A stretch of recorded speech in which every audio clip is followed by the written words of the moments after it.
The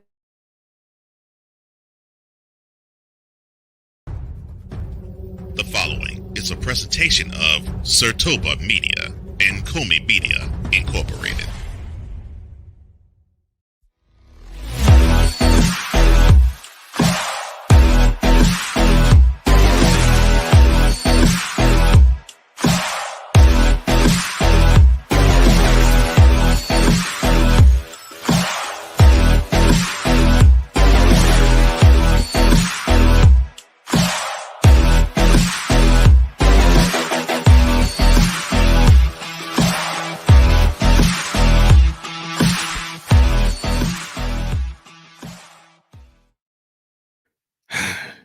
Some home teams were in the giving spirit, and we're not even at Christmas yet. This is Total Football Talk.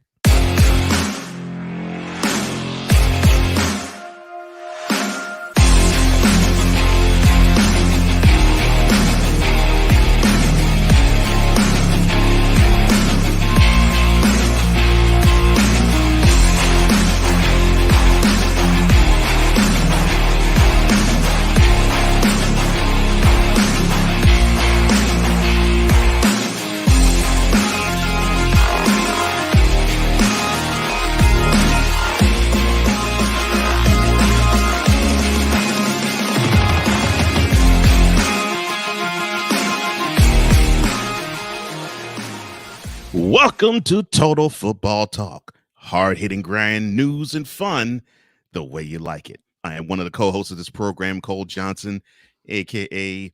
the EP of all EPs, the mad scientist and EP extraordinaire. And I am joined, as always, by the other co-host of this program, who I don't know, let's see, Mr. Commander's Grind Report, Mr. D. Willie in the evening, another show that I'm hoping it comes back soon. But you know him as the D. Willie Bucks man. That's right. D. Willie, a.k.a. Drew Willingham. How you doing, brother? I'm doing well out here in the streams this morning. My favorite day of the week is back, that being Total Football Talk Day. Looking forward to getting through these great slate of games that we had this past weekend. I love that. Total Football Talk Day. That's how I'm going to look at Tuesdays and from now on. I like that.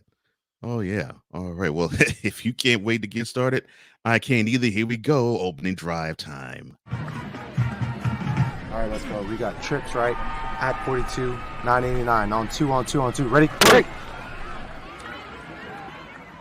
So, as you are well aware, Drew's Commanders and the Arizona Cardinals were on a bye this past Sunday, Thursday, or Monday. That would be the Cardinals and the Commanders. They had byes this past Monday. So you will not get an epic, well, you might get an epic rant considering things always happen around the DC area, but you won't get an epic rant in terms of how they played on the field.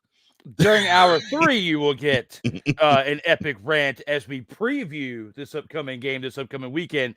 But yes, it was great to have the weekend off from that monstrosity of play we've been seeing all year long. But besides talking football, I'm definitely excited to be here with you there, brother, as we got some great games to talk about besides the Dumpster Pelican week off that they had.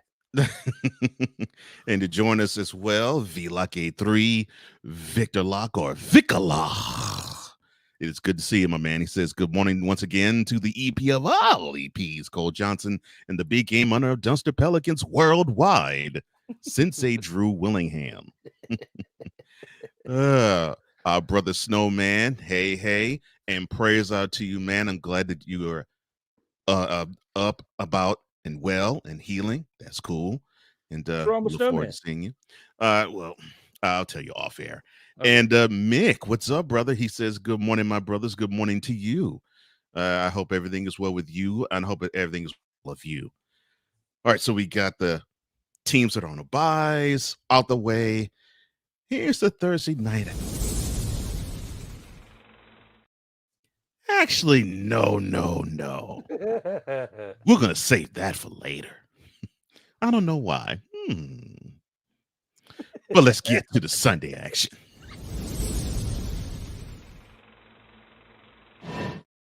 So the Falcons hosted the Buccaneers, and it was a nip and tuck game. The lead shifted all throughout the game. In the end, though, the Bucs took it 29-25. I guess the star of the game to me would be Rachaad White, who gave you 102 yards on 25 carries, and that was 102 of the 148 yards that the Bucs gained on the ground. Baker Mayfield, who you will hear the nickname come about another minute from now, 14 of 29, 144 yards and 2 touchdowns. On the losing end, Desmond Ridder, he threw for 347 yards of 26 of 40, gave you a touchdown and a pick. Drake London received 172 of those 347 yards through the air on 10 receptions. Your thoughts on this game, sir? This game in particular, with Tampa Bay hanging in there to get this victory right here, it's definitely a very tough game. The one that I like to call Bunker Stayfield definitely was in this game, kept this team in this game, but he threw, like you said, for a very abysmal 144 passing yards. Yeah, he threw for 2 touchdowns, but, on top of his 14 completions, he had 15 incompletions. If you have 15 incompletions, you do not deserve to win the game, which Artie Smith definitely almost led that team towards having a victory when he only lost by 4. Now, Drake London, definitely a big reason why they were in that game, being the Falcons. Kept that team in the game with 172 receiving yards, averaging over 17 yards per catch as he had 10 receptions on that day. So he is definitely going to be a bona fide stud in the future. Definitely is throwing flashes very early in his career to show that he is very special, a very special talent that we could see, but just didn't quite have enough to get it done. When I look at the overall highlights from this game, you got to look at, Kyle Pitts along with Drake London, as Kyle Pitts at that 36-yard touchdown pass that he hauled in order to help the Falcons tie the game up at 10 early on, within it being the second quarter going into halftime. As if it wasn't for the safety that the Bucs had, they wouldn't have had that 2-point lead, but those 2 points definitely carried over towards the second half and helped that team get the win. I'd have to say, along with Cade Otton's 11-yard touchdown reception, I'd have to give Rachaad White as another boost to the Tampa Bay Buccaneers, and the biggest reason why they got the win. It wasn't on Bunker Stayfield this weekend. It was the pieces around him that helped elevate that team towards a victory.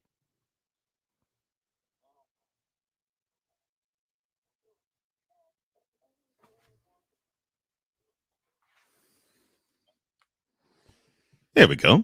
Yes, I agree with you.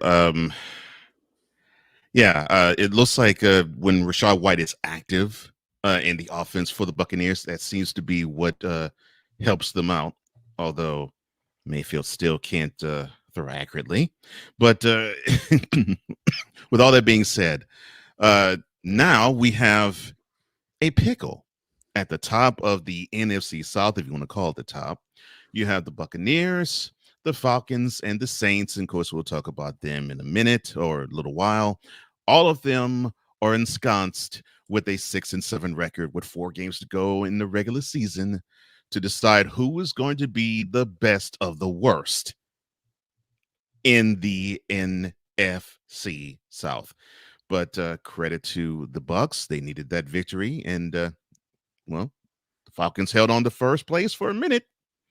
They ain't holding on to it now. Well. Now, this isn't for the game. This is actually for one of the teams I'm about to introduce.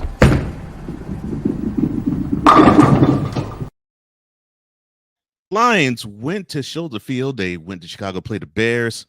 The Bears almost got them in Detroit. They did get them in Chicago, 28-13. Justin Fields gave you 19-33 through the air, 22-23 yards and a touchdown. He did carry the ball 12 more times on the ground for 58 yards and another touchdown. The Bears offense, they gave you 142 yards on the ground. They also gave you on defense 4 sacks, two INTs, and a fumble recovery.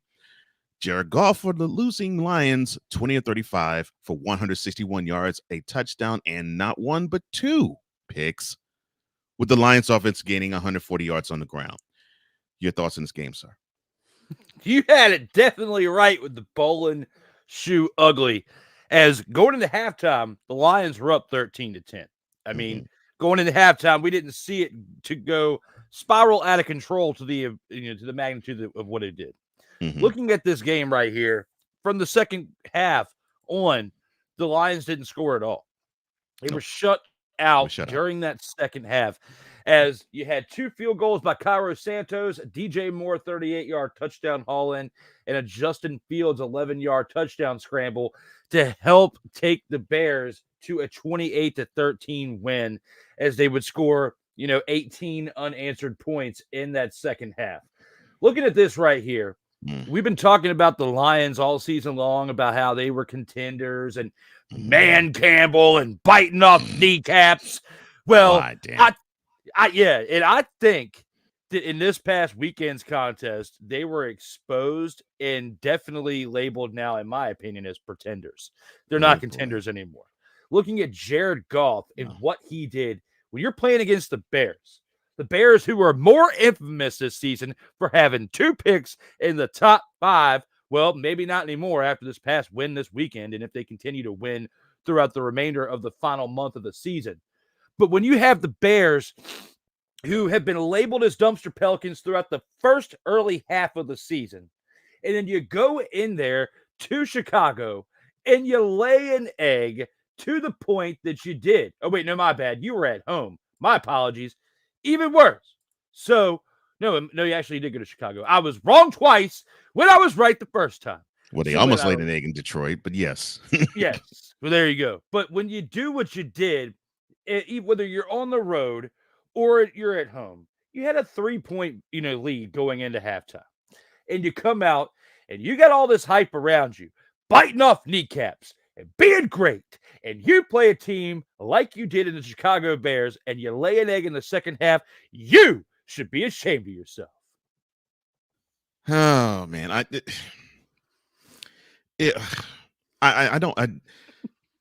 don't get the Lions. This I would have thought they would have played with a bigger sense of urgency with 3 reasons. One, you got the Packers, to a lesser degree, and the Vikings nipping at your heels.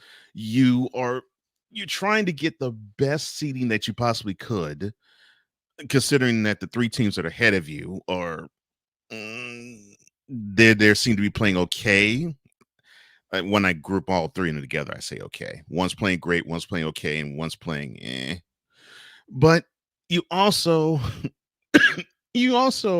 had this team Sunday before Thanksgiving push you to close to a defeat, and it took you 2 touchdowns late to win that game.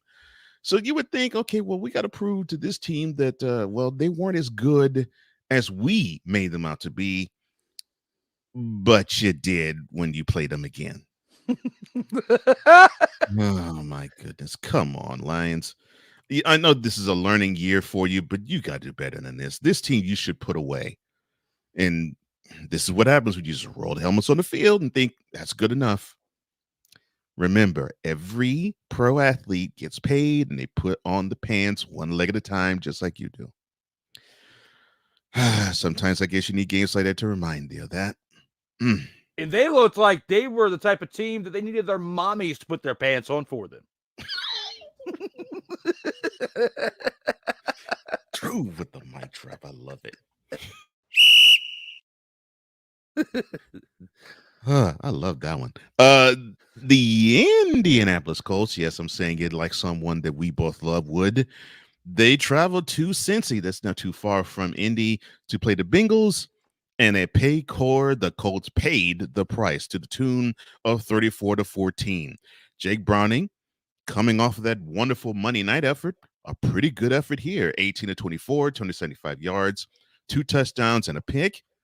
Gardner Minshew, 26-39, 240 yards, gave you a touchdown. He also gave you a pick. Michael Pittman Jr., who has been showing some signs of life as of late, 8 receptions, 95 yards for the Colts. Your thoughts on this game, sir?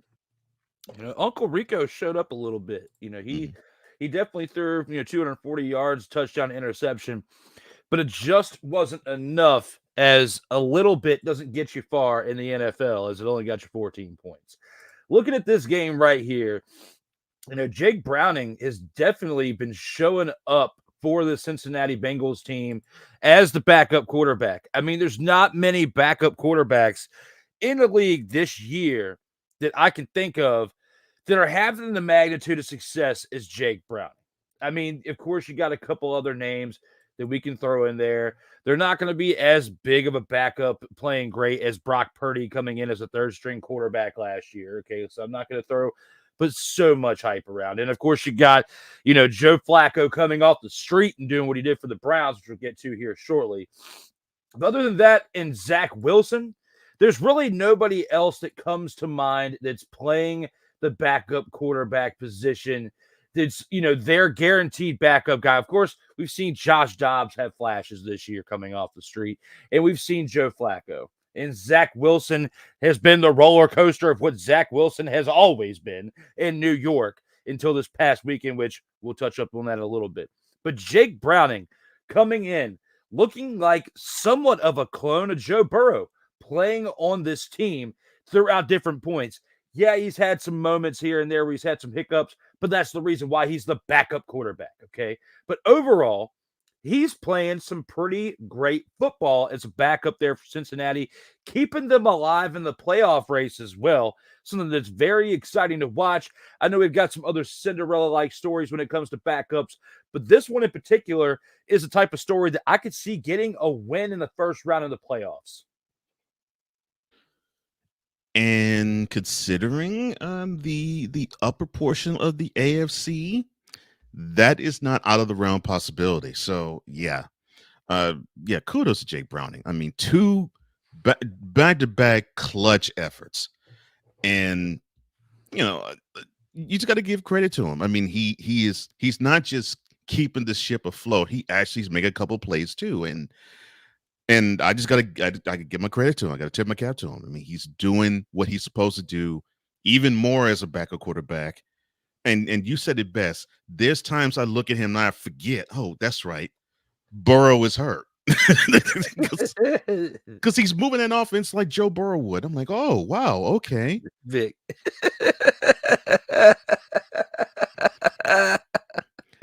Ouch, Sensei. Just ouch. I had to when I saw it. Oh my gosh. Yes, yeah.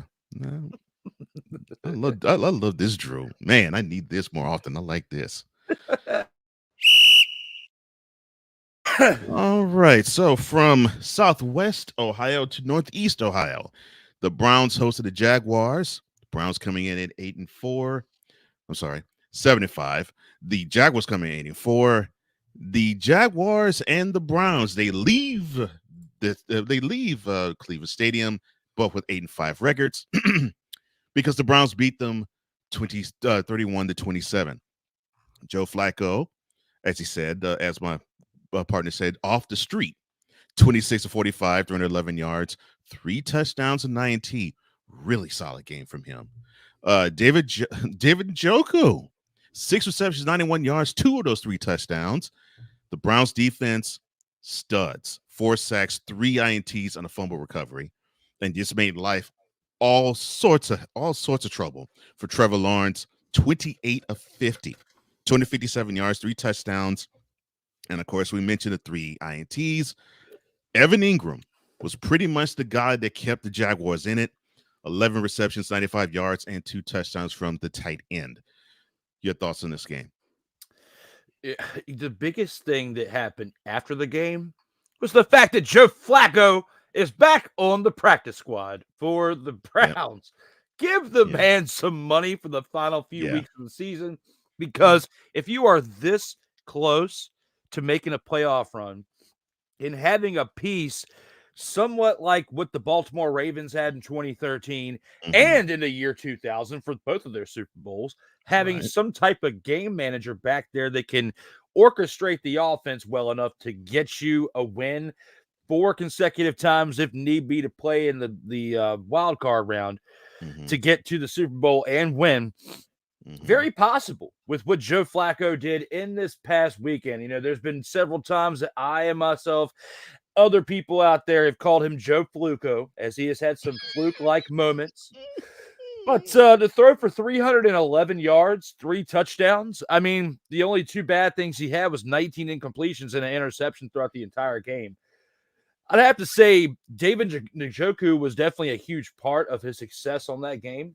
6 receptions, 91 yards, and 2 of those 3 touchdowns that Joe Flacco threw. So if it wasn't for David Njoku, we wouldn't be talking about Joe Flacco on this day like we are and have been over the past 2 days, had it not been for his great player right there. Browns defense also wasn't any slouching at all on that side. 4 sacks, 3 interceptions, and a fumble recovery. You know, in another part too, that the reason why they got those 3 interceptions because of Trevor Lawrence being inaccurate and throwing them right to the defenders. A hot mess over there for Jacksonville.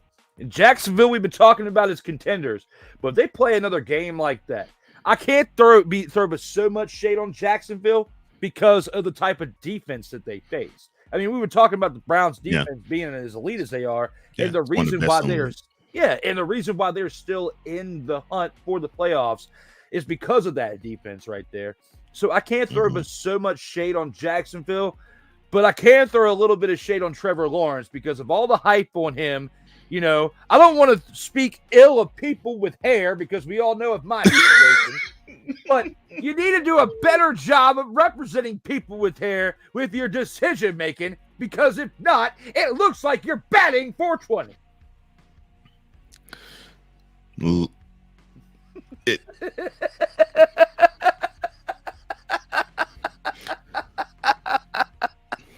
gonna leave that alone.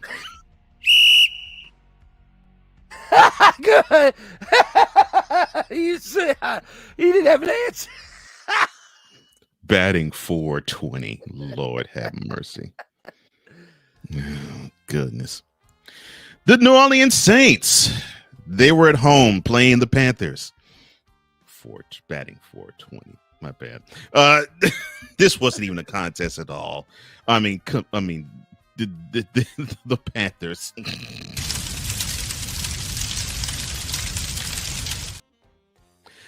28-6 was the final score, and it wasn't even that close. Derek Carr.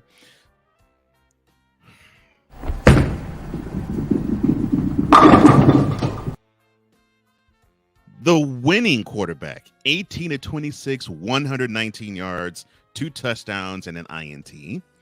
The Saints defense basically were the stars of this show, 4 sacks and 2 fumble recoveries. But the Panthers offense, although they were putrid, they weren't on the ground, gaining 204 yards rushing. And then Bryce Young, 13 of 36, 137 yards. Your thoughts on this game, sir? It was definitely not the greatest of games to watch. When you look at the New Orleans Saints and with what they did in this game, you know, Derek Carr getting 2 touchdowns and an interception, I can't get but so excited about this considering the man only threw for 119 yards. Okay. You know, Derek Carr, the games that we had seen from him in a Raiders uniform, we were more accustomed to him throwing over 300 yards a game. Right. Somewhere along the way, Derek Carr has been broken. And I'm not sure if it's on the coaching that's around him. And I'm not sure if it's even physical because it's not like you forget how to throw for 300 yards. I think part of it's mental. And the other part is the pieces that are around him because he was throwing for over 300 yards before he had Devontae Adams. He was still throwing for over 300 yards a game over there in Oakland, you know, Las Vegas, whatever you want to call them at the times that he had played for him. So I think part of it is this is the beginning of the end for Derek Carr because it's kind of like the yips in baseball. Like when you forget to throw a baseball out there, this is like the football version of the yips is what I feel like I'm seeing from Derek Carr. Congratulations on the win, but you're not going to keep getting wins if you're playing to this magnitude per game. Could not say that better if I tried. Well, the only bright spot about this is the Saints do improve to 6-7. They are in the playoff hunt. They can get a wild card as well, but the same can be said about the Falcons and the Bucks, although the Bucks technically are leading the NFC South with the 6-7 mark, basically because they have beaten the Falcons and the Saints, and neither team could beat the Bucks. And there's a couple other teams that are 6-7 as well. So a lot of fingers crossing. However, with performances like this, the Saints won't go far because they need to have Carr perform a lot better than this and a lot better than he has all year long. I mean, you could say, okay, well, yeah, he had an efficient game and he didn't really throw the ball all over the place. That's good. But you got to Taysom Hill do this and you'll be fine. That is not what they need. That's not why they brought him to New Orleans for. Not for stats like this.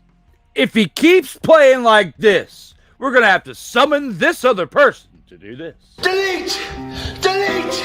Delete! Delete! Delete! Delete!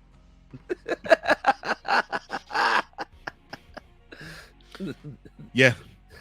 Yeah. And the Saints will be saying that too, probably with the same fervor and passion as Matt Hardy. Oh my gosh.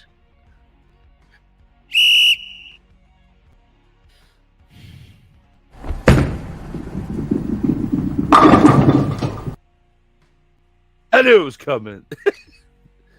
The hit.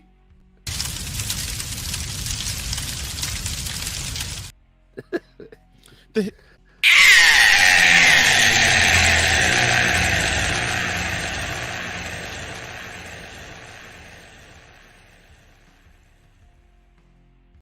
I was wondering when we were going to bring that in.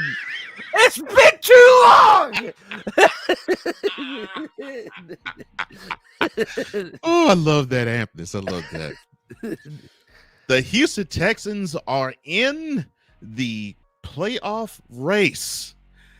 However, with their performance on Sunday, We got to pause that.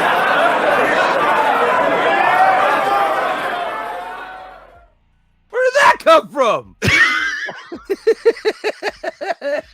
they went to the Meadowlands favored, and they went out with their butts whooped 30-6.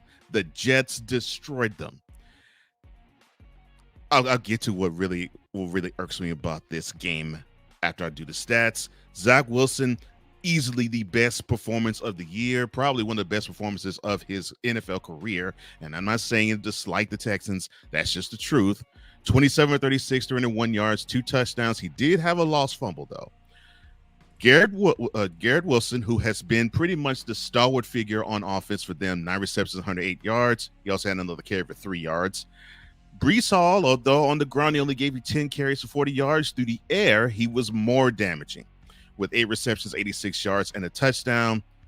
And the Jets defense destroys C.J. Stroud, sacked him 4 times, sacked Davis Mills another time.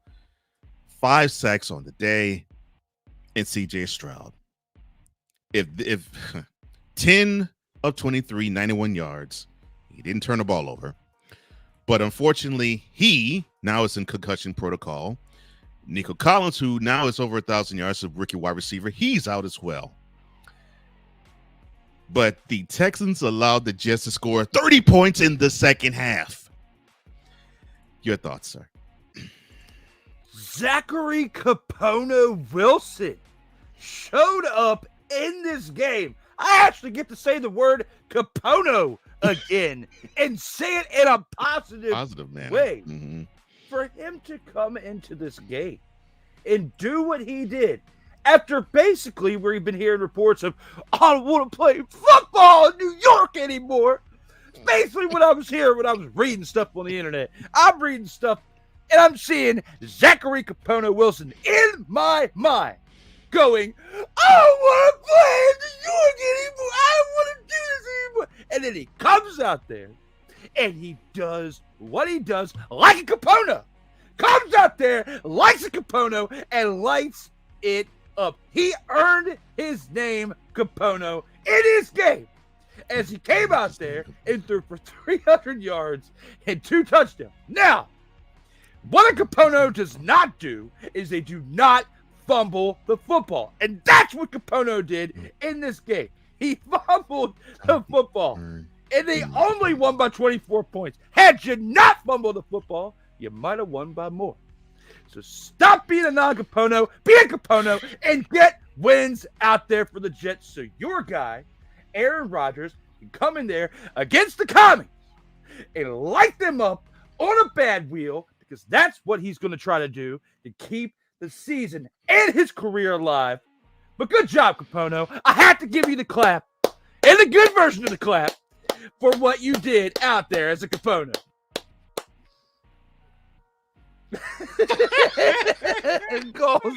Stop it. Get some help.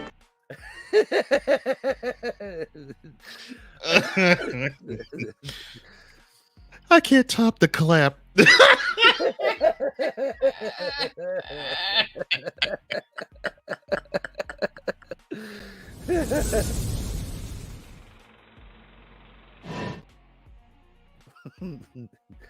Oh, good Lord. Wait a minute. How could I do this justice? Oh, yeah, here we go.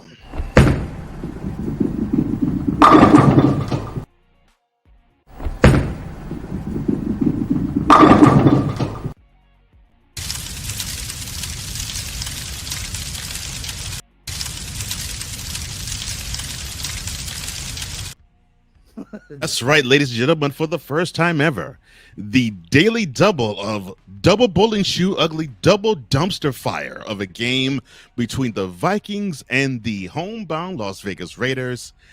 3-0 was the final score. The Vikings won this game. It was played indoors on grass, and there was nothing faulty with the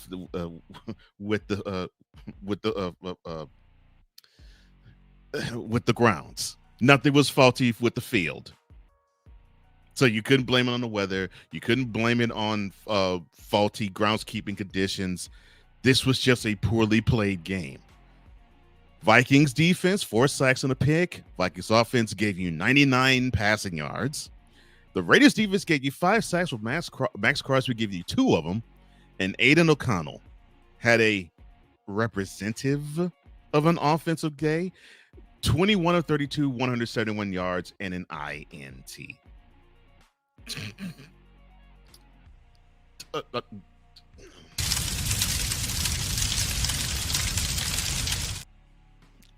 Your thoughts, sir?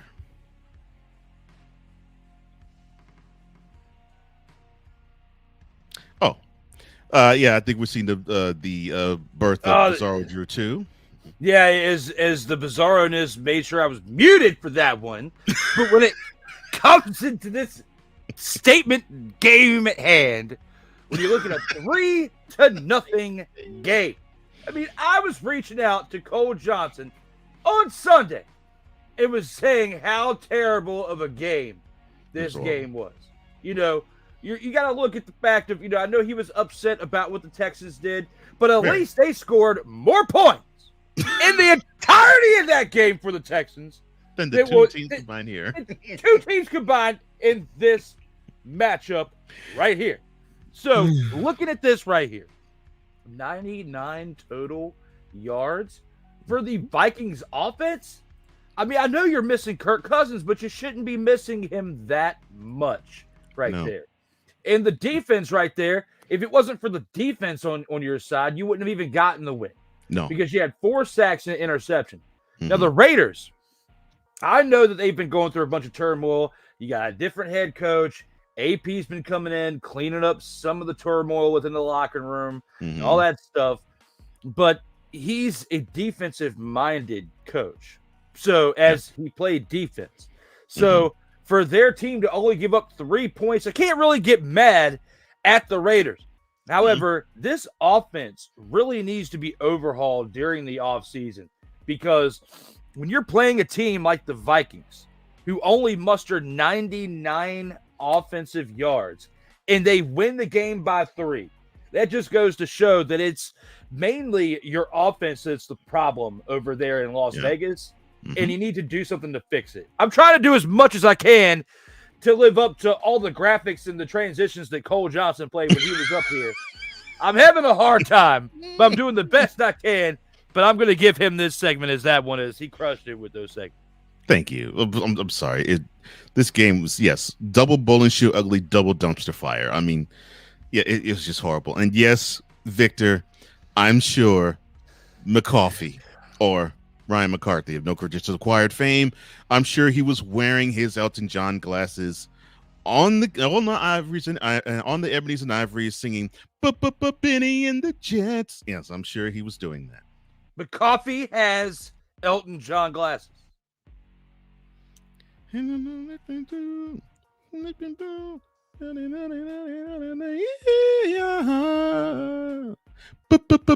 and the Jets.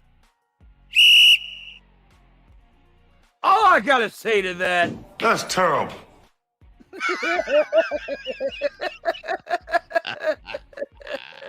And if you think that you're going to find me wearing the same glasses. Hell to the no, to the no, no, no, no. Hell no, to the no. And if I ever come across a thought that makes me want to do that, this is what's going to happen to that thought. Delete.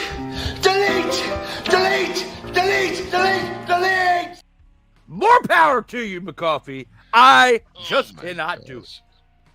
The thought is hilarious. Ryan McCarthy looking like Elton John. That is hilarious. All right. The 49ers played host to the divisional rival Seattle Seahawks. Let's be honest. The 49ers basically were just playing the Seahawks. 28-16, the final score. They let the Seahawks hang around for about 2.5 quarters before they said, okay, this game is ours. Get out of our building. Brock Purdy, again, efficient. 19 of 27, 368 yards, 2 touchdowns. He did throw a pick.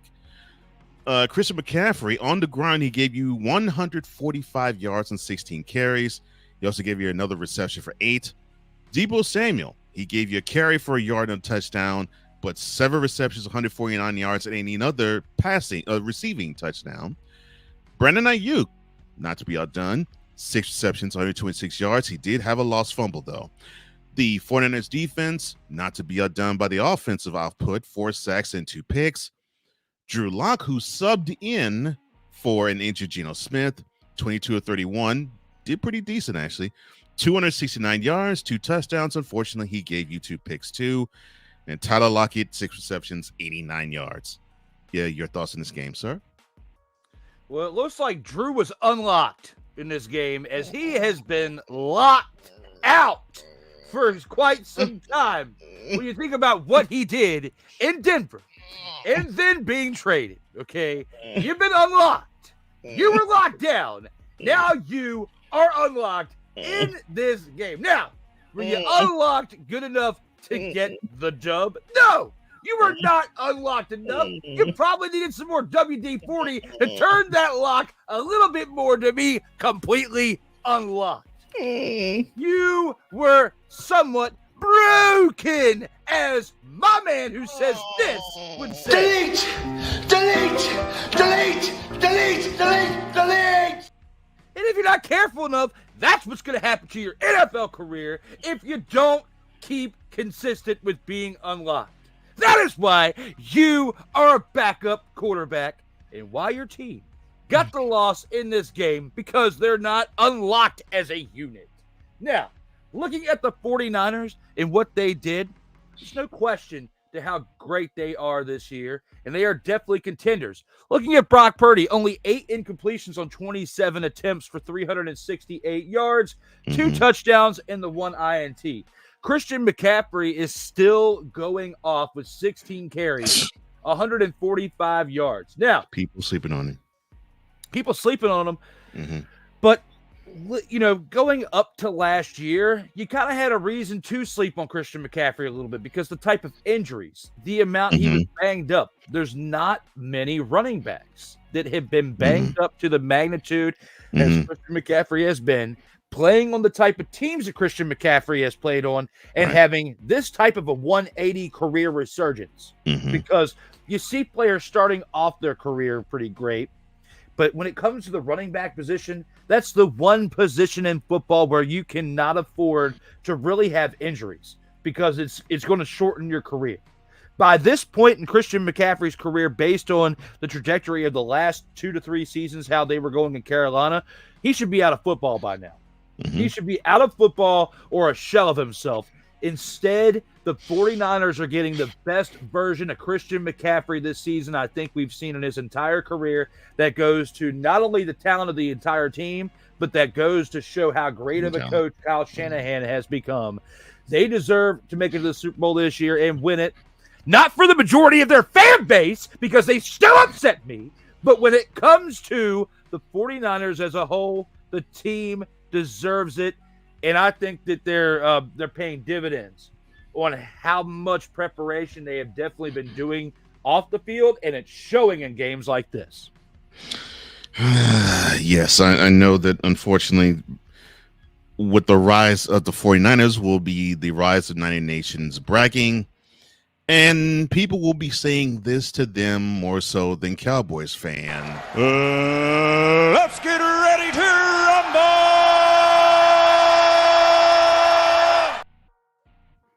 And for you to say Drew was on lot.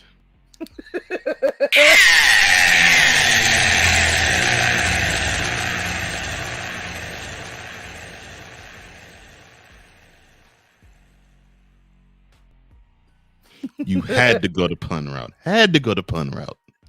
Oh my. Well, Mick, I took it easy on you. Oh yes, and Mick, as he said, you can call him out on his beloved Seahawks taking the L to the 49ers Sunday. I can't go so hard on the Seahawks because they didn't get mollywopped in that game. I mean, they still kept it fairly competitive. They actually played better here than they did in Seattle. Yeah, they actually played better here than they did on Thanksgiving when they faced the 49ers. So yeah. Yeah. Oh my goodness gracious. Now, I'm not doing this for the game. I'm doing this for the post-game reaction.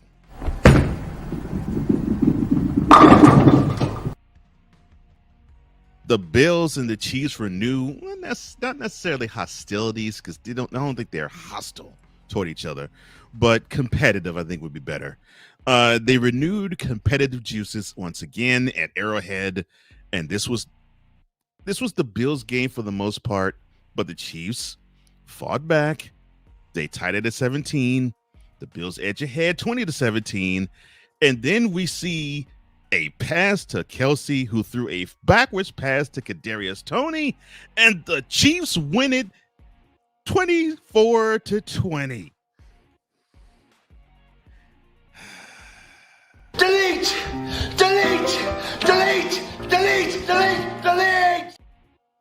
Well, that's what the ref said because Mr. Toney, who was the recipient of the backwards pass, lined off all sides. And because of that, the Chiefs take yet another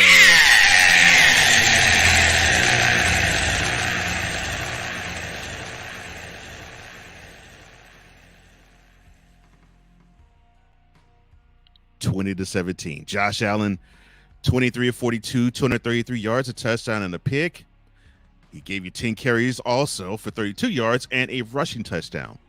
James Cook, decent on the ground, 10 carries, 58 yards, but through the air he gave you more more production, 5 receptions, 83 yards, and a receiving touchdown. Patrick Mahomes, 25 of 43, 271 yards, a touchdown and a pick, another carry for 8 yards as well for him. And Travis Kelce, 6 receptions, 83 yards, came close to having something else on his stat sheet, but unfortunately, you have number 89 of your own team to thank. Your thoughts on this one, sir? Kadarius Toney cost him that game. Yes. The Chiefs. Yes, he did. He took a game where the Chiefs were playing pretty well overall, and basically, in the words of Ryan Clark, played like complete doggy-doo in this game. I love it. Because You have to look, especially that play that Kelsey made. I Mhm. mean, that play, that's why Mahomes was so animated afterwards, Yeah. because that type of play is the highlight that you put on your highlight reel when you're getting inducted into the Hall of Fame. Right. Okay. Mhm. And Kelsey's career up to this point, 2 Super Bowls, and the way the guy has played throughout his career, he's definitely a lock for the Hall of Fame, unless something, unless he does something completely stupid between now and the end of his career, which I don't think is going to happen because of how him and his brother have carried themselves throughout the shield of the NFL and beyond. They're gonna. He's definitely a lock to get in. And I felt for him on that play, because when I saw that before the flag came out, I was like, yeah, that's like your number one highlight right there. Because it would be. You're not even scoring the touchdown, but the presence of mind to have that awareness. And he wasn't even facing him. It was like peripheral vision. In like the smallest corner of peripheral vision is he seeing him, and Kelsey flings it backwards, catches it, touchdown. Next thing you know is flag. And I'm not even a fan of the Chiefs. Me neither. And we've seen them win a lot over the past few years. But whoever, in my mind, in that moment, because I know exactly who cost them the penalty at that moment. But in that moment, I wanted to deck whoever it was that cost them that play, because that was a great play out of everything we've seen. It was. Mahomes doing some magician-like things in the backfield, flinging the ball around over the past few seasons to get them to where they've been. That play was probably my favorite play that's not even a play, because of the penalty taking it away. So for Kadarius Toney to play like doggy do and cost this Chiefs the game, you should be ashamed of yourself, because it's like you seemed like you tried to fill that void for Tyreek Hill, you being Kadarius Toney, right? And you are not even going to come anywhere close, as Mahomes has to rely on the entirety of his offense now, rather than plugging in Tyreek Hill as 33% of the offense. So there's a lot more he has to rely on the offense as a whole. There's no way Kadarius Toney will ever fill that void of Tyreek Hill, and especially when you're playing like doggy do. Doggy do. Thank you, RC. God, I love that guy. We're gonna talk about the post game later, but I'm sort of with Victor.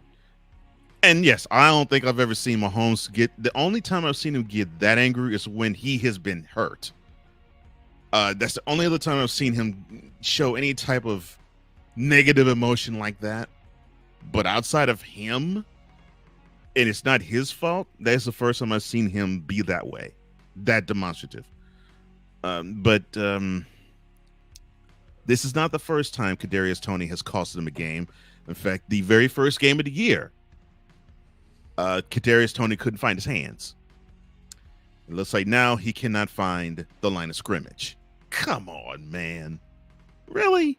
This is something that, forget college, forget high school, forget junior high. This is something in Pee Wee League you get taught. See the ball lined up behind it. And he's staring directly at the ball. How could you not know you're not in a neutral zone? Never mind. I'm not going to go in the soapbox. It's just, that just makes no sense to me. The Denver Broncos, who seemingly was out of the whole shebang this year, now has put on a nice little run. And the run continues 24-7 as they beat up the Chargers and I do literally mean beat up, in Atlanta, in LA, or Inglewood to be specific. Russell Wilson felt right at home at SoFi, 21 of 33, 224 yards, a touchdown and a pick. He gave you 11 yards on 3 carries as well. I'll get to the Broncos defense in a second. The Chargers offense, in lieu of, unfortunately, Justin Herbert being injured, 207 passing yards. Quentin Johnston gave you 3 receptions, 91 yards for the Chargers. But the star to me of this game, the Broncos defense. 1 INT, 1 fumble recovery, and 6 sacks of different Chargers quarterbacks. Your thoughts on this game, sir? If anybody watched this game and thought that Russell Wilson won the game, What? you gotta be smoking some drugs. What?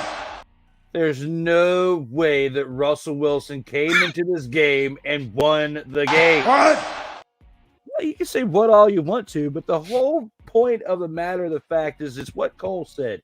The defense lit them up on the other side of the ball. Yeah. Yeah. And maybe You can't handle the truth. that's just how it is out here in these streams. Now, Let me talk to you. when it comes to this game right here, when it comes to Russell mother-fathering Wilson, Oh, Lord. he has been playing decent at the game manager role since the Broncos have been coming back and winning games after that tumultuous start they had in that first month of the season. But you have to give a lot of credit, as Cole just did, when it comes to the defensive play of this team, because they would not be on the roll that they're on if it wasn't for the turnaround of the defensive style of play. You have to look at this team. The fact that we only have 4 more games left in the season, and they have a winning record. Yes. A winning record. It's 7-6. I never would have thought that would have happened. I didn't either. And the only way that we would see more hype on this team if it happened from a team like this.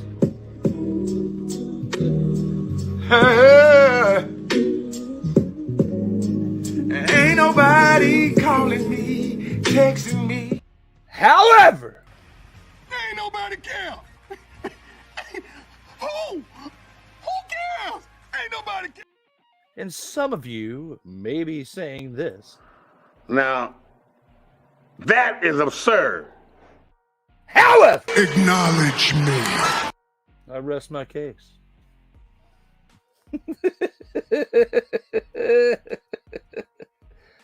Cole, we lost you on the audio.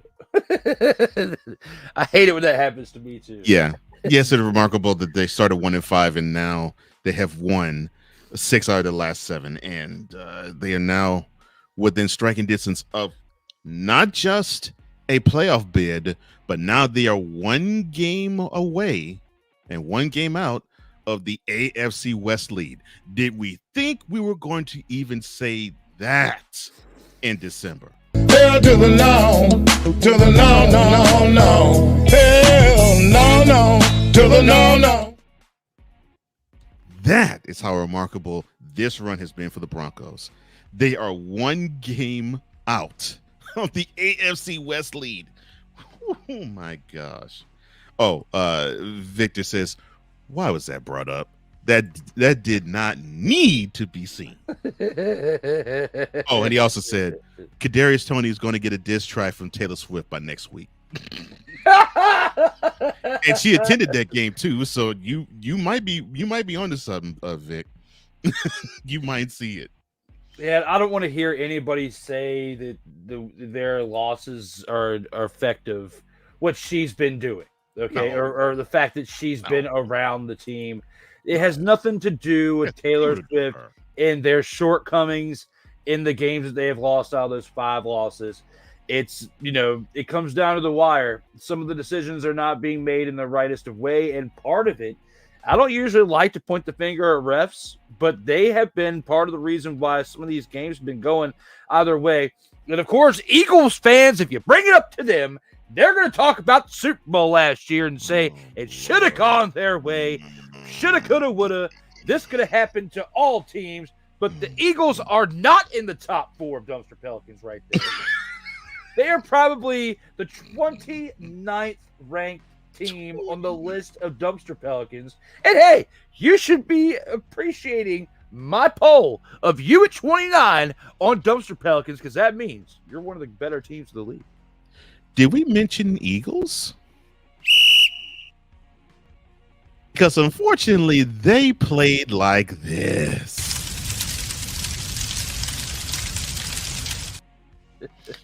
And yes, Victor, we heard many of your brethren go.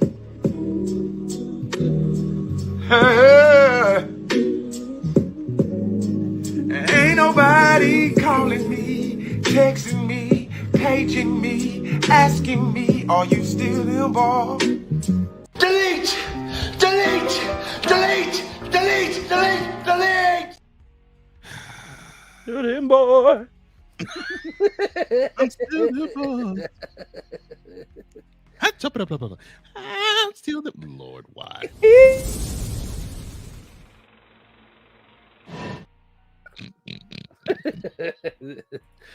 The Cowboys, I will say this, and I'm being completely honest here.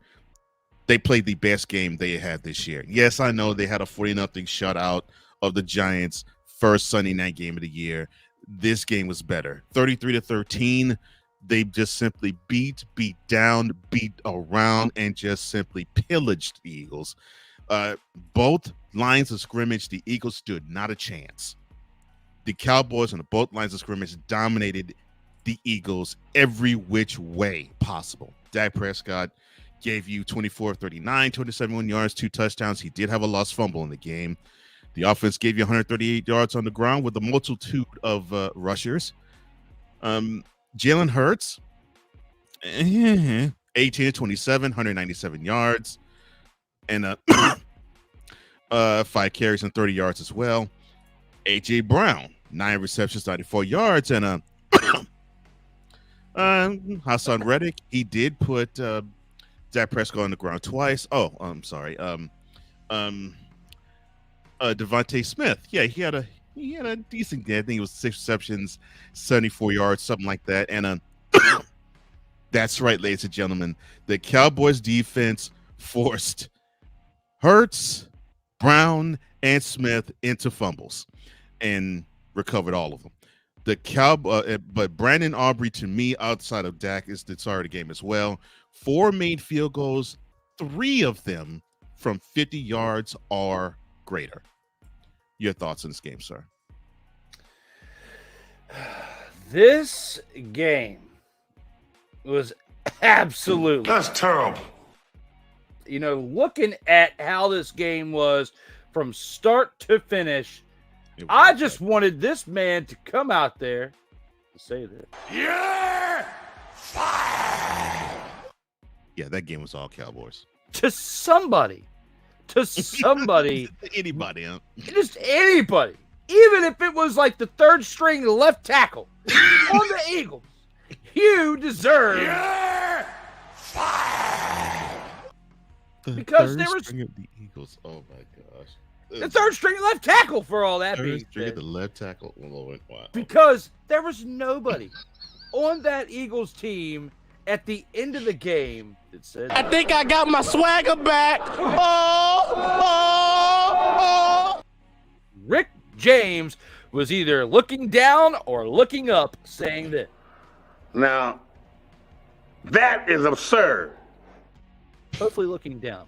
But when it comes to this situation right here, the Eagles, all the hype that we've heard on this team since last year, going to the Super Bowl, Jalen Hurts got screwed out of that MVP. Then they come out this year, they start off the way they did.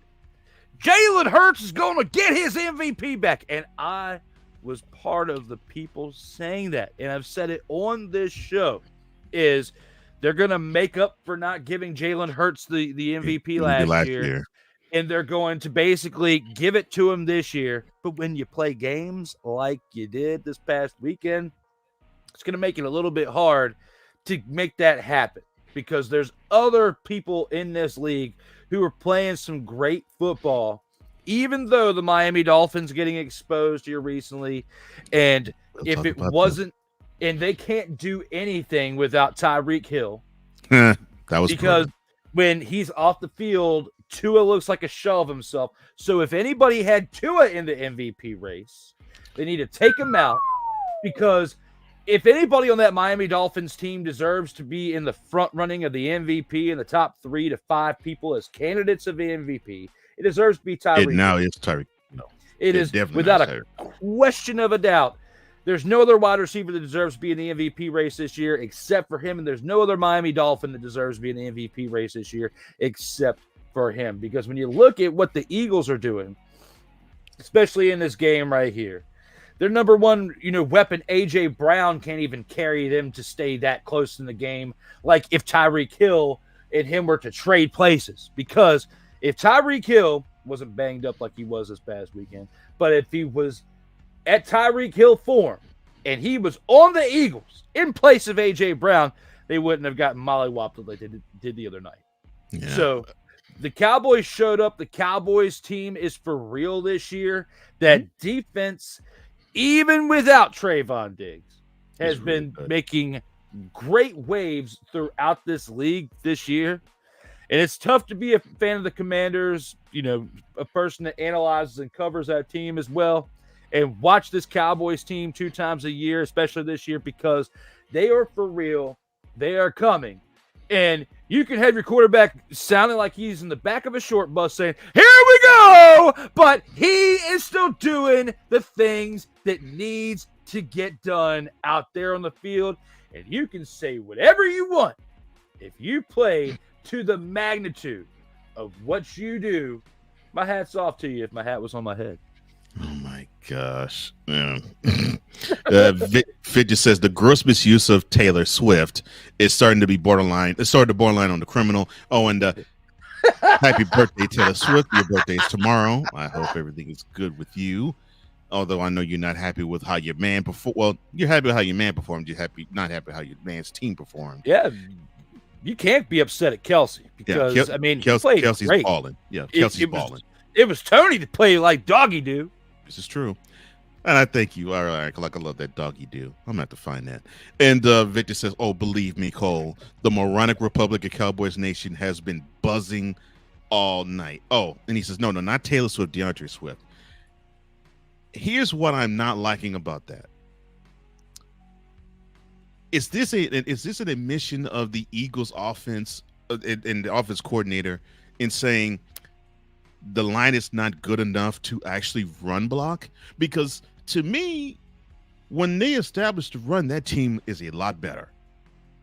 But they don't even want to be invested in wanting to establish the run. And for the life of me, it has boggled my brain.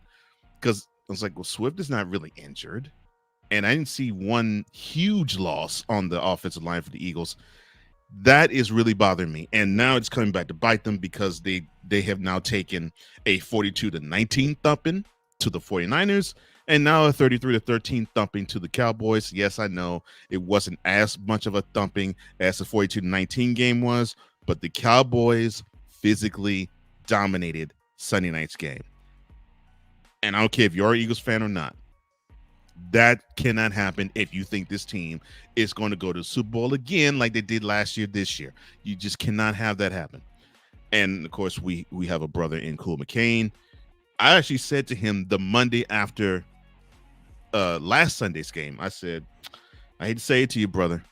I know you're an Eagles fan, but I hate to say it to you, brother. They're going to take an L in Arlington. I'm not rooting for it. I'm just not liking what I'm seeing with the Eagles. He says, I told him they were going to get an L because he kept saying "Fly Eagles, fly" on everything. No, but well, I know that's why you said it. I said it because I was like, I just don't like what I'm seeing with the Eagles. I don't like the body language. I didn't like what I saw from them when they left the field with that L they took at home to the 49ers. I'm like, man, they're tailor-made for the Cowboys to dump, and unfortunately, that's what happened. Now, I'll talk about what I think about them this coming week. But yes, that I did say that to Cool, and Cool was like, "No, they're gonna get the Eagles angry." I'm like, "No, the Eagles aren't angry enough. They are now, though. They are now." Victor says, "Yes, it seems like the Eagles offense coaches are conceding that they can't run the football." And I think another thing you probably will have to add to that too. Is it because they don't feel confident in running Jalen Hurts like they did last year? Because it seems like that running game is predicated on having him jump started and not DeAndre Swift. And that is what I don't. That's the disconnect I have. And if their running game is predicated on Jalen Hurts, they need to stop that because they're gonna get that man injured. And I don't want to see that because he's too good of a quarterback to have that happen. Huh.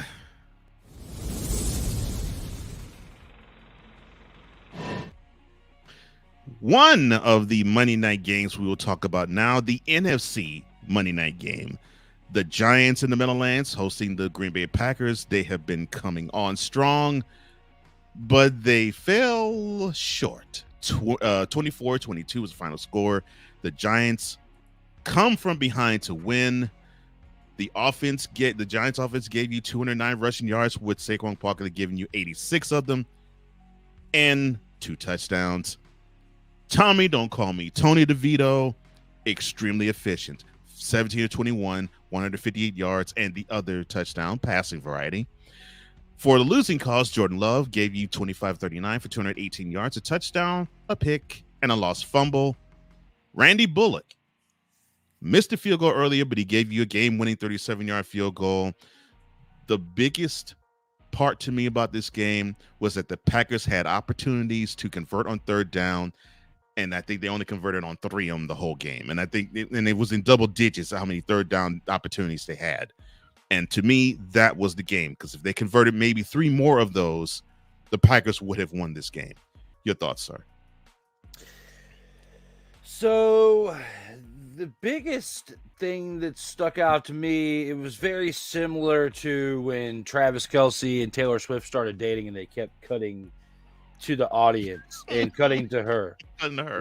Watching this game, when they kept cutting to Tony, don't call me Tommy DeVito's agent, it looked like Johnny Fontaine with the mob suit and chain on out there with the hat. Johnny Fontaine from the movie Scarface, or the Godfather movie, who was supposed to be playing Frank Sinatra's character. Oh, he was singing a tune out there in the stadium that night with the family. Every time Tony Don't Call Me Tommy kept slinging the ball around out there and making things happen for that team. Now, looking at old Tommy, 17-21 with a touchdown, 158 yards. Yeah, that looks like a third-string quarterback's total passing yards for the game. But I don't think, even though he's out there doing the money signs, old Tony Don't Call Me Tommy, you're not going to get paid this off-season. If you do, you'll get some type of Taylor Heineke 2-year contract to keep you in the league and make you a few mil and to make you happy to where you don't have to go to your mom's house to get cutlets every day. Okay. So you need to spend more time with Johnny Fontaine getting you some, toilet paper commercial contracts to get you some extra money out there, because it is not going to happen as a first-string quarterback. Enjoy this primetime win, Tony Don't Call Me Tommy, because it's probably your last one, and you're not going to get many more opportunities to do that when you're throwing for 158 passing yards. Yeah, people are probably saying, well, Drew, he only had 4 incompletions. Well, congratulations, Tony Don't Call Me Tommy, on only having 4 incompletions. That victory right there is more for the people like Wazel Hefe. They had to deal with me saying that their team was going to be 1-7 to start the year. Yeah, I was close enough. Here we as go. I was right with the 1-5 prediction. But when it comes to this team right here, there is definitely big things you have to address during the offseason. And the number one thing is quarterback, is because your third-string quarterback is having better success than your first-string quarterback did when he was out there. You got to make some moves this offseason if you were in the front office of the New York Giants. Oh, my gosh. How did I know this was going to go into grind axe with Wise? Okay. Speaking of Wise, he will be on D. Willie in the evening next week. Oh, nice. Okay, cool. I'm always tuning into your show, but I definitely cannot miss that one. I'm happy for Mr. DeVito. Heartwarming story. It's great that he has the all-American story that you almost think, okay, he must eat spaghetti 3 times a week and he must drink milk and he waves the American flag before he goes out and plays every game. He almost has that type of feel for his story. So yes, it's a heartwarming story, and It was great they came out with a win, and yeah, it's all great and wonderful. And it would be almost sickening if the Giants actually run the table. And no, I'm not saying this because I want to get it wise. I'm saying it because I would be more sick of seeing that story happen because of the proliferation of all of DeVito's family than I would Taylor Swift cutting to her every time the Chiefs have the ball. But Mr. Vito, let's not be Johnny Manziel 2.0.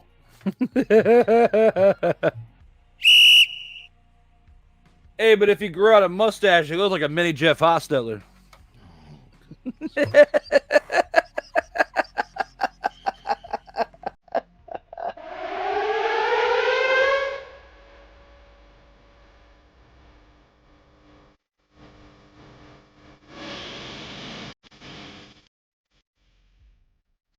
And now it's time for the upset of the week, other than this Jeff Hostetler thought process and image I have in my brain. The Steelers hosted the Patriots Thursday night in the Catch a Bottle Acrisure, and they had an inferior opponent for the second straight week.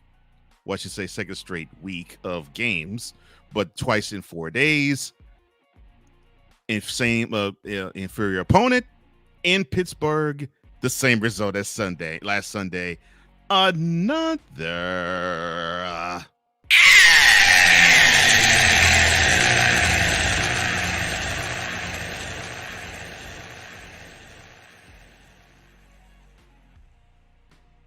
the Patriots beat them 21-18. Bailey Zappi getting his first start this year. This time now, actually not because Mac Jones is injured, but to replace him. 19-28, 240 yards, 3 touchdowns, and a pick. Good outing, actually. 3 more carries, 13 yards for him as well. Juju Smith-Schuster comes back to his former team's place. 4 receptions, 90 yards. Mitchell, you don't even need to be behind center of anybody's quarterback, anybody's team. 22-35, 190 yards, a touchdown, and a pick. 8 carries for 30 yards and a rushing touchdown. Your thoughts, sir? This is where I need the off the rails transition because we are heading that way. What? When it comes to this game right here and how bad it was absolutely terrible. Yeah. So terrible, I got to bring up Sir Charles for this. That's terrible. Did you ever think that they were going to miss Mac and Chi? I mean, a little bit, maybe. They didn't in this game because Bailey Zappi threw for 3 touchdowns and an interception. But I don't know what's worse. The Pittsburgh Steelers giving up 3 touchdowns to the backup quarterback, or the New England Patriots giving up 30 rushing yards and a touchdown on the ground to Mitch Trubisky. You have 2 terrible situations right here. You can't handle the truth. That's why you didn't address these problems during the previous offseason, because you couldn't handle the truth. What? I said you couldn't handle the truth. What? You have 2 backup quarterbacks facing each other in this contest. What? I said we were going off the rails. What? And it comes to the situation right here, and you have Bailey Zappi, the backup quarterback, throwing 3 touchdowns on the Pittsburgh Steelers defense, a defense that over the years has had the hype based on Mike Tomlin and his coach. What? And here it is.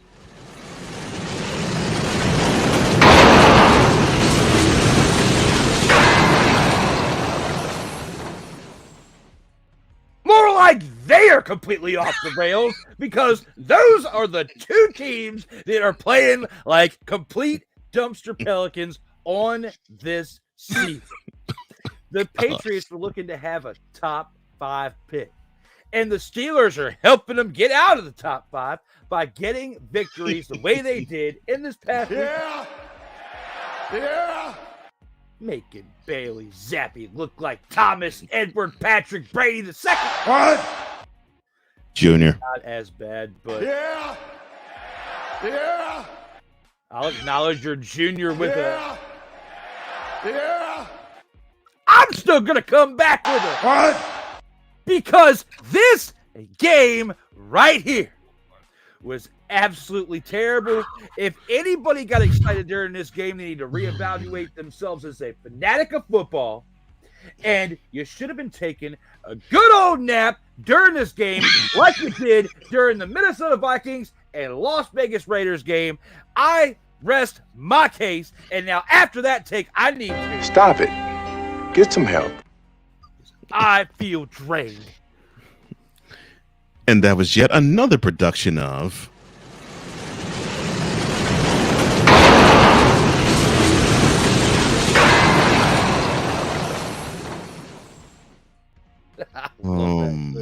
thank you. Oh my gosh. I don't need to say anything else because Steelers had no business losing to a team that was before they got the W2-10. Oh my gosh. Goodness gracious. And now it's time for the No, it's not.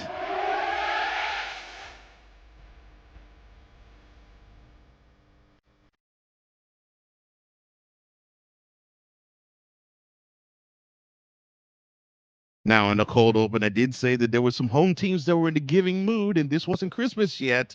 Well, here's another home team that was in the giving mood.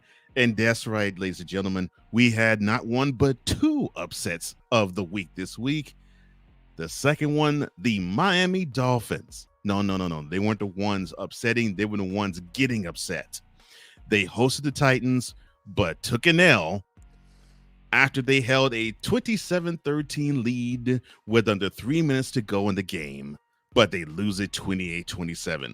Will Levis gave you 327 yards through the air on 23 of 38, a touchdown, a pick, and a lost fumble as well to boot.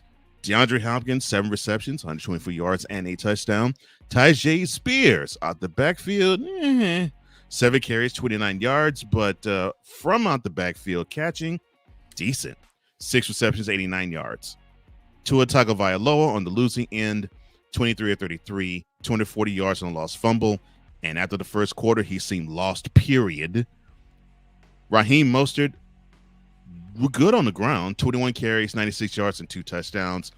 96 of the, and he gave them 96 of the 158 yards that the Dolphins gained on the ground. Tyreek Hill tweaked his ankle in the first quarter. He gave you only 4 receptions, 61 yards. He tried to be game and come back and played on it, but he basically served as a decoy, and it just simply did not work. But credit the Titans defense. They put Tua on the ground 5 times, with Harold Landry III giving you 3 of those 5, and a fumble recovery to boot. Your thoughts on this upset in South Beach, sir? You know, had Mostert just ran straight forward on that, was it fourth down? It was third down. It was third down, yeah, because on fourth down, Tua got sacked. Right. So on third down, had he just ran forward for another 2 yards, rather than cutting out to the right and trying to get out of bounds, we could be talking a different game this afternoon. We could be talking the fact that Miami, came back, but inevitably we're talking about the Titans coming back. Mm-hmm. The Titans, hung tough, being down by two possessions. Okay, coming back towards the end and scoring, going for 2. That gutsy going for 2 call to bring him within 6 points, because doing that and then the next possession being up by 1 to put the pressure on the Dolphins. Had they tied the game and it went to overtime, I think the Titans and the Braves knew that there was no way they were going to win that game. It was going to shift in the momentum of the home team, that being the Dolphins, because statistically, that's generally what happens. I forget the stat and how long it goes back, but it was like 0-780 something. The teams were when you were down by 14 points and there's only 3 minutes left in the game. That stat was mind-boggling when I saw that at the end of the game last night. If anybody is watching now or even after this is live can leave in the comments what that stat was. I think it was like 787 or something like that. It was like 787 or 781. The teams were with 3 minutes or less in the game of time remaining, and you're down by 14 points. No team had ever come back in the Titans were the first team to ever do that. It speaks volumes on the caliber and the caliber of talent for this team. But it really speaks volumes on their grit because you're getting knocked down. A team that has the hype on them, like the Miami Dolphins of Tyreek Hill and all these things. You knock Tyreek Hill out in the first quarter. The Dolphins are not the same team that they are throughout the game, and it's definitely very obvious throughout the rest of that game that even when they were bringing him in as a decoy, the Dolphins were not the same in their utilization of Tyreek Hill. Even as a decoy, you were not getting the perks of using him as a decoy. So they were exposed this past weekend just like the Detroit Lions were, and they've got a big load on their hands as far as how to prove to myself and many other people in this country that they are not just pretenders after the way that they, along with the Lions, played this past weekend. Oh, man. And people were salivating at the thought of, well, when the Dolphins and the Ravens meet, this will be for the number 1 seed in the AFC. And I mean, it still could be. But when you take an L like this, it raises a lot of doubt as to the validity of the team. And first it was if teams were over 500, the Dolphins couldn't beat. Now it's a team that's physical they can't beat because that's what the Titans bring. And if they could just eliminate the mistakes, they will be fine. And they almost made one too many for that to not happen and transpire, but they recovered in time and they scored 15 points in the last 3 minutes to win this game. But this one's going to sting for a good while for the Dolphins, I mean, because this one is a game they should have won. And it was a game they should have won handily, but oh well. And now we get to our game of the week. This was in M&T Bank Stadium. The Baltimore Ravens, they came into this game 9-3. They played the 6-6 Rams. You would have thought that this was going to be a game that the Ravens would not have issue with, but they had plenty of issue. The lead changed hands a few times, definitely in the second half. The Ravens, they got ahead, but the Rams, the Rams forced the issue. They forced the Ravens to kick a field goal. No, sorry. They forced the Ravens to score a touchdown to go up 31-28. The Rams kick a field goal to tie it to 31. They get the ball in overtime. They could not do anything. They punt.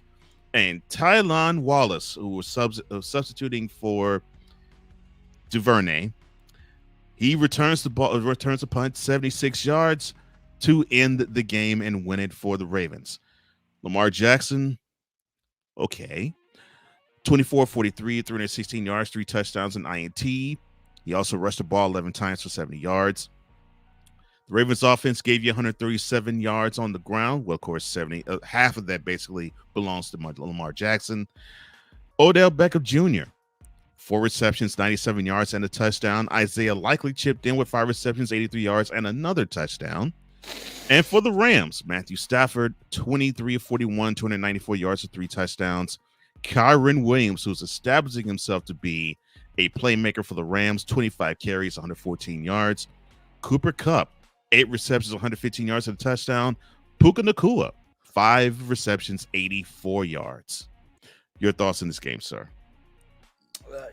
Lamar Jackson definitely balled out well enough to make this happen, but I can't put him as. I know we'll get to this in a little bit, and I'll explain why more in depth when we get to that point. But I can't put him as my number 1 playmaker of the week because of the fact that he almost had 20 incompletions in this game. The Rams defense isn't as good as the numbers that the Ravens were showing as a result of the defensive play that the Rams were playing. The Rams defense is not as good as the miscues that the Ravens offense were making. Being the fact that he threw for an interception and had 19 incompletions. Okay. Now, I think that what really kept them in the game was the fact that Lamar Jackson was extending plays with his legs as he's done, throughout his entirety of his career, as he had 11 carries for 70 yards. Had he not done that and been centralized mainly as in the pocket throughout the game, they would not have won that game. It was him extending the plays with his legs that was what kept them in the game. Matthew Stafford was what really kept the Rams in this game, even though he himself had 18 incompletions, 294 yards, 3 passing touchdowns, and he is centralized to the pocket as he's not a mobile quarterback. Right. So for him to do all of that and to keep this team within only 6 points, and they had to go to overtime to decide it, it goes to show that mentally this Rams team believes they are a playoff team, and they are fighting and clawing their way into staying relevant in that chase, even though the first month of the season, along with the Broncos and other teams as well, we would not be sitting here, and we did not think back in September, or we'll say the 1st of October, let alone the 2 months ago in October, in the midway point of October, you and I were not sitting here saying that the Rams and the Broncos are teams that the rest of the league needs to look out for in the playoffs. But if the Rams make the playoffs and they are technically biting kneecaps at this current moment rather than the Lions, I'd say you have to be worried about that, because when you're playing the teams to the caliber of what you're playing in these past few weeks like the Rams did, until this game right here, they had a 3-game winning streak. They had a 3-game winning streak coming into this weekend against the Ravens, and very closely almost had a 4-game winning streak. 6-6 coming into this game. When they were 3-6 before that 3-game winning streak. You have to look at this team and what they've done. They scored 36 points on the Browns defense. They scored 31 points on the Ravens defense. This is pretty solid. Of course, beating the Cardinals 37-14 is nothing to get excited about. And the same thing with the Seahawks beating them by 1. But, previously before that, they had lost 3 straight games to the Steelers, the Cowboys, and the Packers. And I think that was the turnaround moment in the season. You're 3-6 after that 3-game losing skid. And then you win 3 straight games. Going against the Ravens, I can't get upset that they lost and are now down to 6-7. It doesn't mean their season's over. But what it does mean is it showed how tough this team is, and they have to take care of the small miscues. And part of it is Lamar Jackson needs to not throw 20 incompletions in a game. Ooh, man. I could not say it better, because I agree with you. Take care of those miscues, and I think they could go far. Actually, I think both teams can. But yeah, I could not say it better. I love where both these teams are going, because I think they're both showing grit and both showing fight. And now the Ravens, they have to now fend off the Jaguars. We'll talk about them, of course, later. And they do have the Dolphins to play later this year too. And that is basically to cement the 1 seed for them. And it might come down to those games. But that is Week 14's Total Football Talks Game of the Week. And when we come back, we are going to get the Gridiron Scoop, and we'll show you one of our dogs in that order. We'll be right back. All right, let's go. We got trips, right? At 42, 989 on 2. Ready? Ready.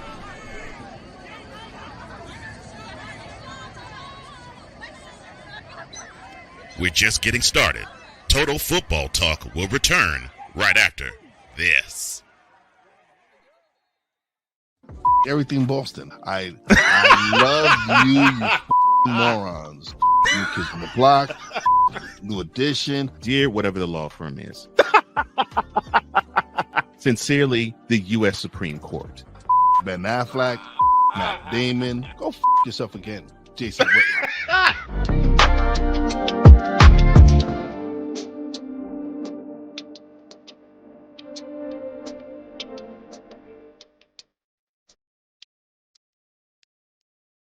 Ready to hang with some fellas who know football? Let's ride. LC Muscles 28. I think they're the most overrated defense in the league. Steel Sermon. We did not trail for a single second. Tiny Tim. McCarthy is a bonehead. A Pistol 90. I'm going with my boys. Fins up, baby! Get ready for the Four Horsemen of Pick'ems. Every Wednesday night at 10 p.m. Eastern, 9 p.m. Central on YouTube.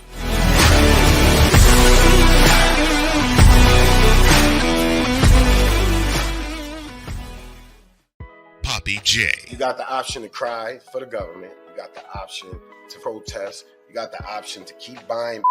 But this is also an option. Wise El Jefe. We're the first tech geeks. We're the first gamers. We're the first everything. Everything. Like Gen X's, we are the ones. BS3 Network proudly presents the crew from the New York boroughs who never wants that smoke. Nah, they want that fire. Poppy J and Wise El Jefe. Fridays at 9 p.m. Eastern, 8 p.m. Central. Check your local listings for your viewing and listening pleasure.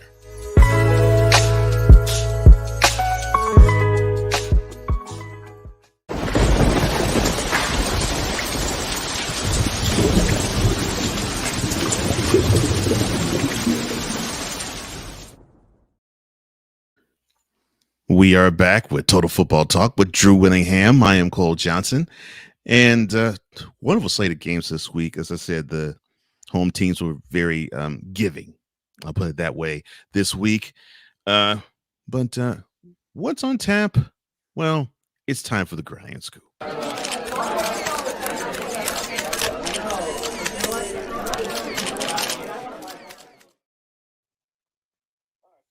Chargers starting quarterback Justin Herbert, he fractured his finger on his throwing hand early in the 24-7 loss to the Broncos. All right, I'll be professional. The head coach of the team, Brandon Staley, said that he has no information or a timetable for Herbert's return and that the team will know more in the next few days. But that will be short because the Raiders because the Raiders will be waiting for them in Las Vegas Thursday. Now, Herbert has started 62 consecutive games, which is the second longest streak to Josh Allen's 84. Now, of course, Herbert being the game guy himself, he had to say this about his injury. Quote, it's obviously tough. You feel bad for hanging the team out like that. You never want to be taken out of the game. It is something that we'll know more as the week goes on. And if there's any chance to play, I'll do everything I can to be out there. Close quote. Now, here's the question I have to ask. Now, Herbert wants to be out there, but should the Chargers call it a season with Herbert's injury? I thought they were calling it a season before his injury.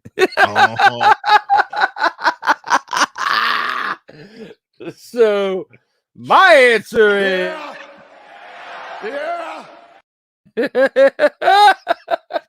That's a good one. That's a good one. They were calling the season before. Yes, sir. I totally agree. I totally agree. Oh my gosh. But yeah, I look, I do feel for Herbert, and I think I feel more for him because I think this team has not really prepared him the way he should. And this injury, even though, yes, it's a fractured finger, is definitely proof positive. The 2023 season, to me, is a wash for them. And if they have a chance to run the table and make the playoffs, those chances were dinged pretty badly Sunday.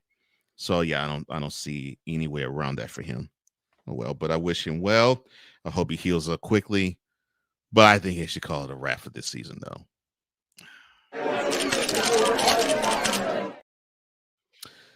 It looks like the hits just keep on coming for the Texans. So they lost rookie quarterback C.J. Stroud in the game due to concussion, and they lost leading wide receiver Nico Collins as well in that game, which was a 30-6 loss to the Jets. 30-6 to the Jets. Yeah, I'm sorry. Stroud did the game's NFL leader in passing yards. Now he's in concussion protocol after the back of his helmet smacked the turf when he was driven to the ground by Quinnen Williams with 6:43 left in the fourth quarter. And unfortunately, he laid on the ground for a few minutes. Now, as for Collins, he left the game with a calf injury on the first offensive drive of the game, and it was right after he caught a pass for 13 yards, which put him over the 1,000-yard mark for the season. But after that, he went to the locker room shortly thereafter. Now, my question to you is, should the Texans take precautions and not start Stroud when they come to Nashville Sunday? Yes. And the biggest reason why I say that is you still have a winning record at this moment. So it's not like you're 5-7 or 5-8 or anything like that, to where the next rest of the month, every single game you have to win to stay alive. Okay.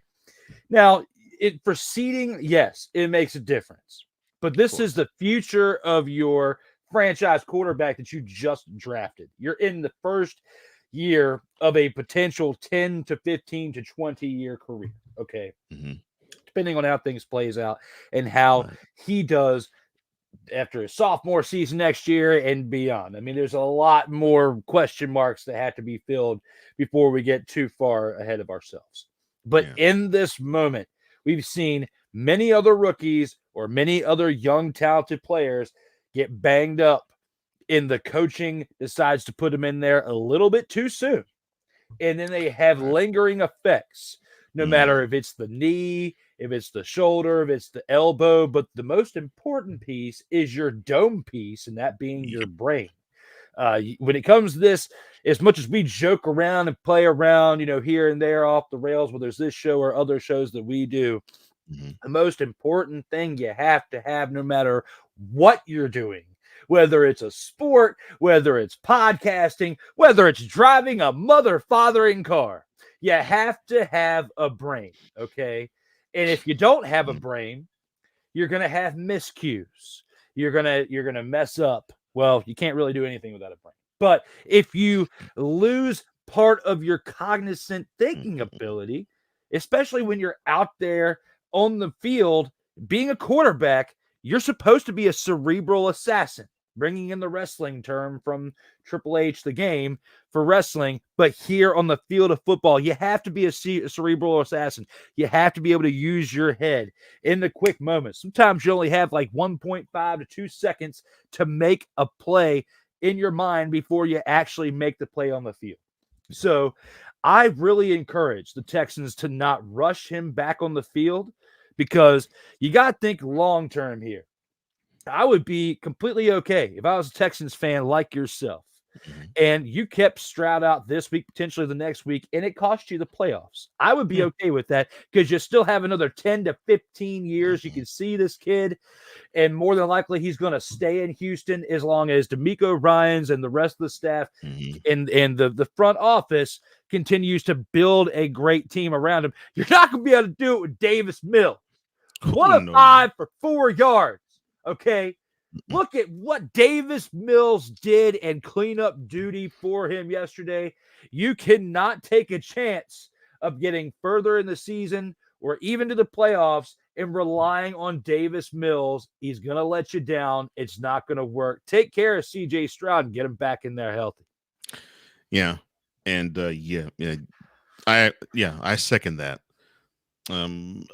Look, any other injury, more than likely, it's like, okay, you could probably try to gut it out if you can, but the dome piece, you take as many precautions as possible. And if it means to miss the playoffs this year, I didn't have them going into playoffs this year in the first place. That's exactly what I was saying. It's like nobody, you, me, anybody was expecting this out of this team. Right. Get ready for next year. Yeah. Save them. as many games as you need to save him.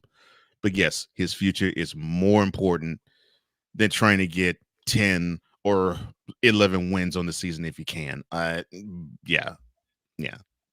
Hold on as long as you can, because CJ Stroud, he has the potential to be the best quarterback the Texans ever had. You got to take care of him, and it might be taken care of for him because he is in concussion protocol. It just depends on what they say this week when he's checked out again.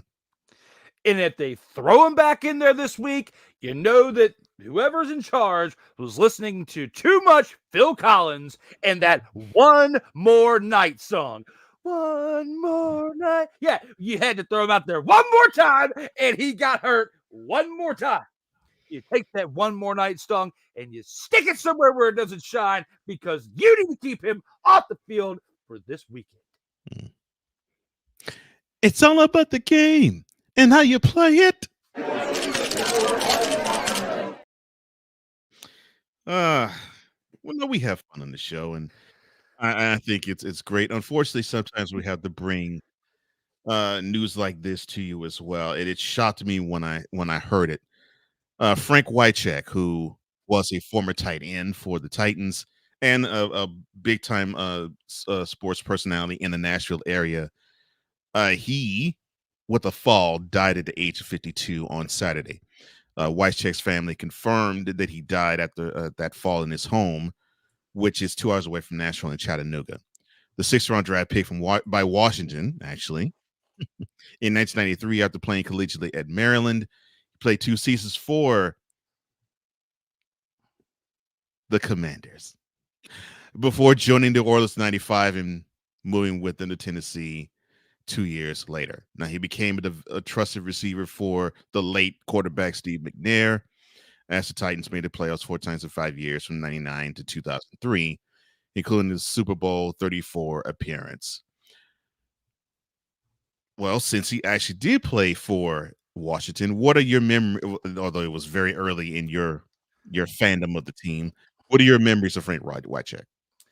I don't have any of memories of him with the Washington, formerly known as the RADSKINS, because, that tenure, that time frame, was I watching the team? Yeah, but was I invested as I was beginning a few years later and getting older and stuff? No, I was, when Frank Wycheck played with the team, I was 6, 7 years old. Mm-hmm. So, of course, remembering anything to that magnitude, like I was telling before, like I remember when they went to the Super Bowl, mm-hmm. and I remember being at the Super Bowl party, but I don't remember much of the game unless it's what I watched after that, like when NFL films and getting older.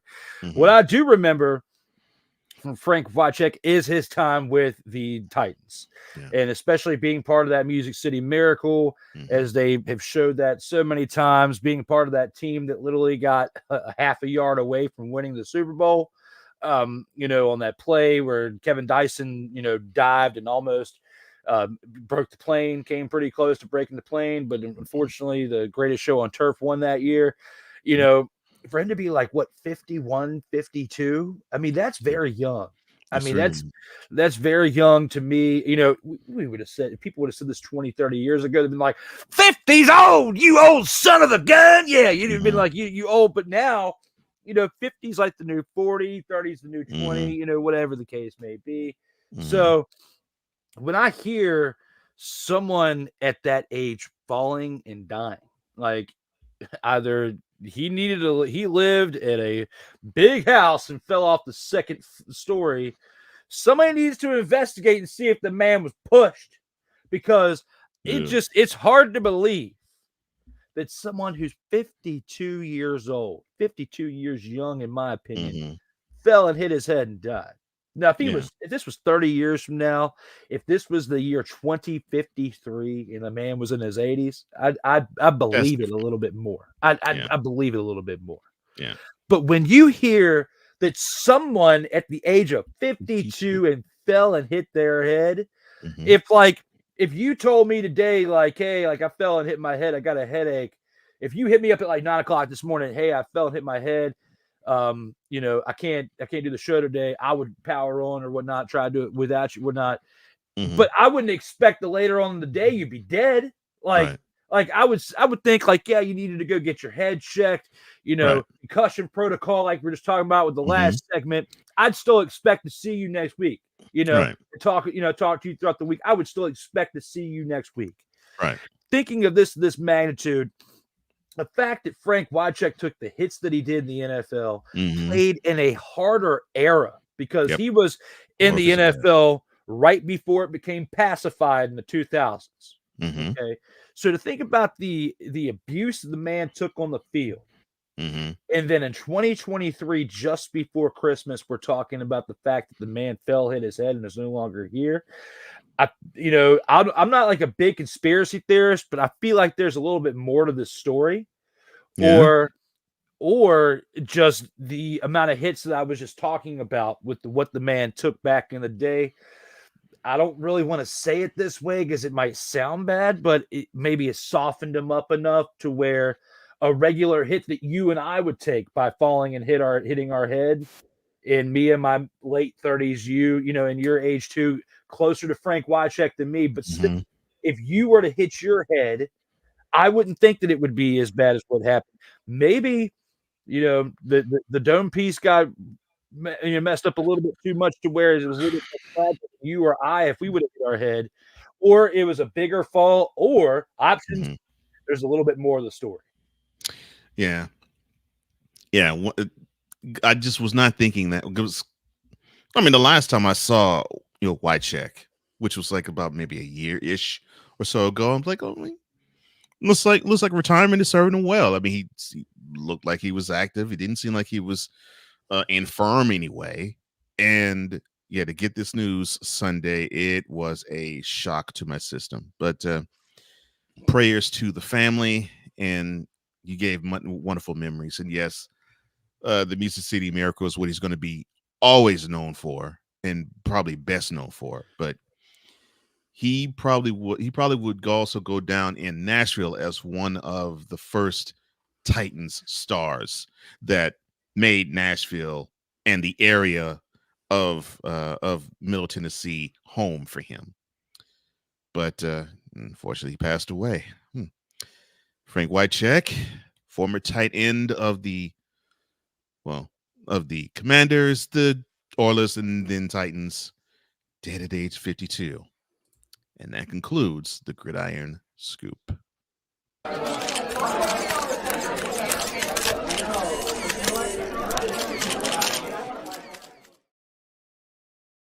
Total Football Talk.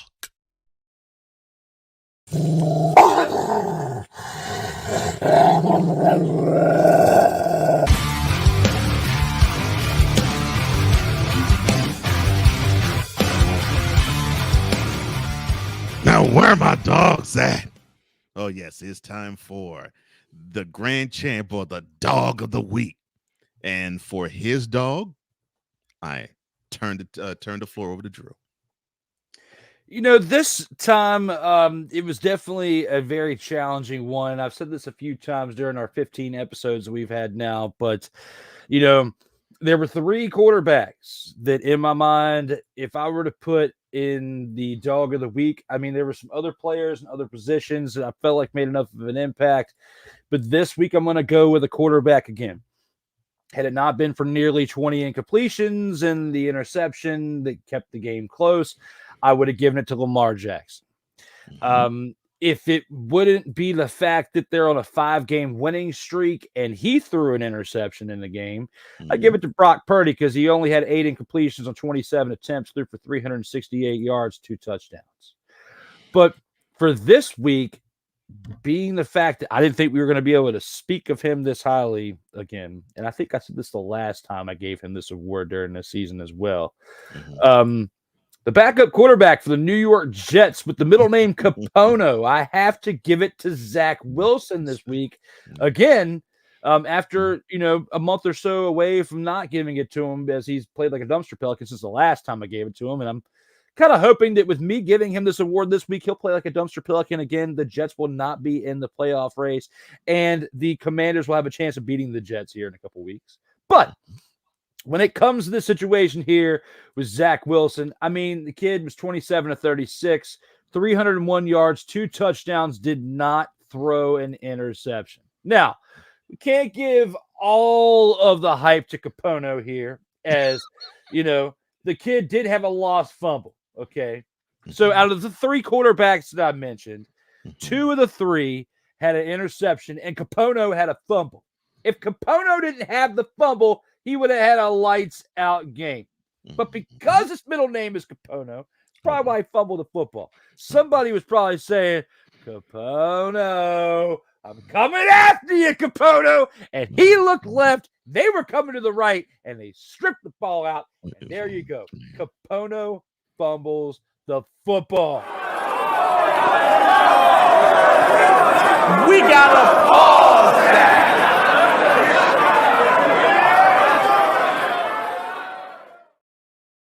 Try what he said to the dude as he was saying, Capono. Try to pause it because he was getting distracted. Now, good job to Capono. Good job to the Jets. My suggestion to you during the offseason, change that middle name from Capono to something like John or Timmy or something else besides Capono, and you won't fumble the football. I rest my case. Timmy. Oh my God. Yes, sir. You are.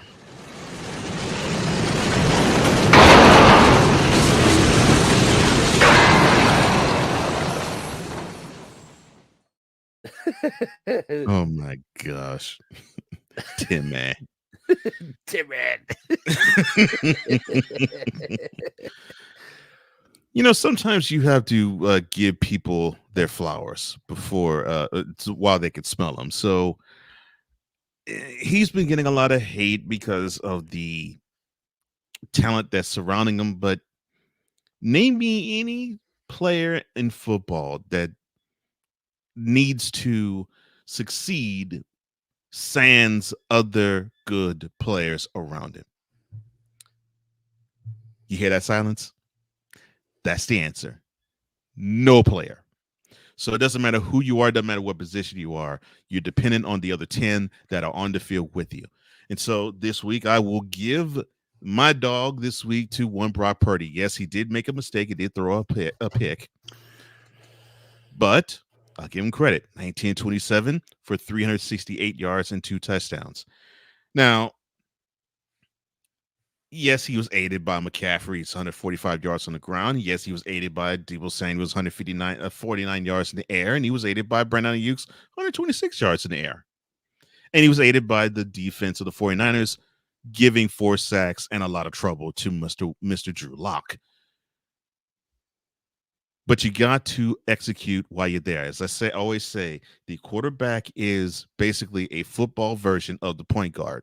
His job is to get the ball into the hands of the skill position players that scores points. That is what he is supposed to do. Move chains to score points. That is what the quarterback has to do because he can't do it by himself, although people want to claim they can because they now are just coaching track stars to be quarterbacks. It's a wonderful throwback. And I do look at Brock Purdy as a throwback. It's a wonderful throwback to what the quarterback should be, and that is a guy who is dissecting defenses with his brain and his arm. So kudos to you, Brock Purdy. Wonderful game you played. And no, this does not mean I'm a 49ers fan. I don't hate them either. I really could care less about the skull and the gold. But that's just me. I need to see some Willie Bucks. Why not? Right back. Coming up next, the featured attractions. This is Total Football Talk. Comey Media Incorporated. Creating content magic in the real world. Little right here. Look at the inside of these cakes. Now, when you bite into it, just as I demonstrated while you were talking at the beginning of your discussion right there, I could taste the drugs inside of this cake, Sick. I could taste the addiction within the cream filling of this cake right here, to where they not only They not only us with that cake right there, but they made an ice cream out of it. They made an ice cream out of it. A 1-pint Christmas tree cake ice cream. Look at that little just smile up there. Look, she is up to no good on there. Look at that. Look at that smile on there, Sick. She knows that she got you. Got him is what's in her mind right now. Acknowledge me. Look at that little smile right there. She's up to no good. D. Willie in the evening. Thursdays at 11:15 p.m. Eastern, 10:15 p.m. Central. Exclusively on Sertoba Media, where the struggle is real to be awesome. Hey, ladies and gentlemen. Hey, look. Hey, stop playing games. Y'all already know. Go ahead and toss him some Willie bucks. Ain't nobody playing around. Hey, $ D Willie 87. Go ahead and hit him up on the Cash App and go ahead and give him some Willie bucks. Look at Drew looking stoic, ladies and gentlemen. Stoic on that $10 bill. So go ahead, slide my man over some Willie bucks, and we good. That's all I'm saying. We good. How some Willie bucks? Sertoba Media, where the struggle is real to be awesome. If you're looking for a sports program that gives you the flavor. Washington Commanders? Really? This whole thing stinks to high heaven. That pulls no punches. Thuggish act by a thuggish actor. That gives you some humor. Praise everything LeBron does and never criticize it. If you want a show that gives you good times, then this is that show. BS3 Network proudly presents. I am Cole Johnson, and welcome to Cole Sports with a Z. Every Friday on Patreon, and every Saturday on YouTube, Spreaker, and all other outlets.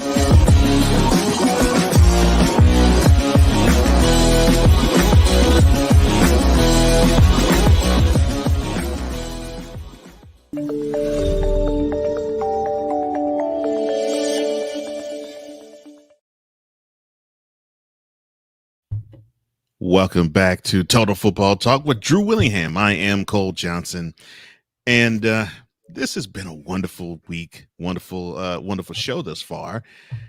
We're not done. In fact, we are about to break down 3 of the most important games of Week 15. Here are the featured attractions.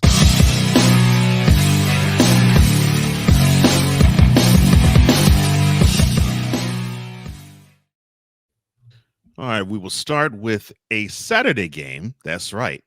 Now we are in Saturday games on the slate in the NFL season. Saturday, 4:30 p.m. kickoff. All times are Eastern. 4:30 p.m. kickoff on Saturday between the Steelers and the Colts. Now, why is this important? Because you got the Steelers at 7-6, who hold the 6th seed in the AFC currently, against the Colts at 7-6 as well. They hold the 7th seed. And they're also trying to hold off the Texans, the Bills, the Broncos. Am I forgetting another team? Bills, Broncos. And I think it's another team they're trying to hold off to, all at 7-6. So now you have the Steelers, who they were 7-4, but they took 2 home losses to woeful teams.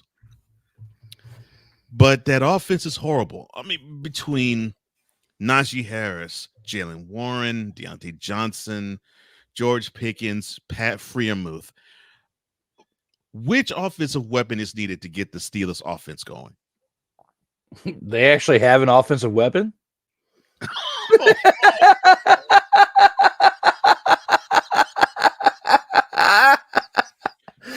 But I mean, they need to have somebody say, I think I got my swagger back. Oh.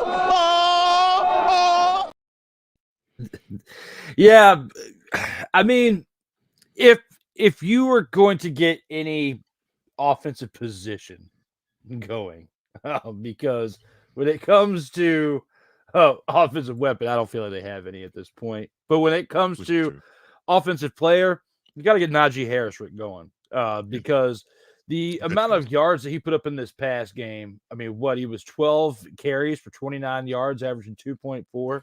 When your quarterback, Mitch Trubisky, is doing better than you got to get your running game established. I mean, that was absolutely terrible. So if I were to legitimately answer this question as far as a weapon being concerned, I'd have to say Najee Harris would have to be the one they had to get going, because your running game, once you establish that, it opens everything else up. And I agree with the person too.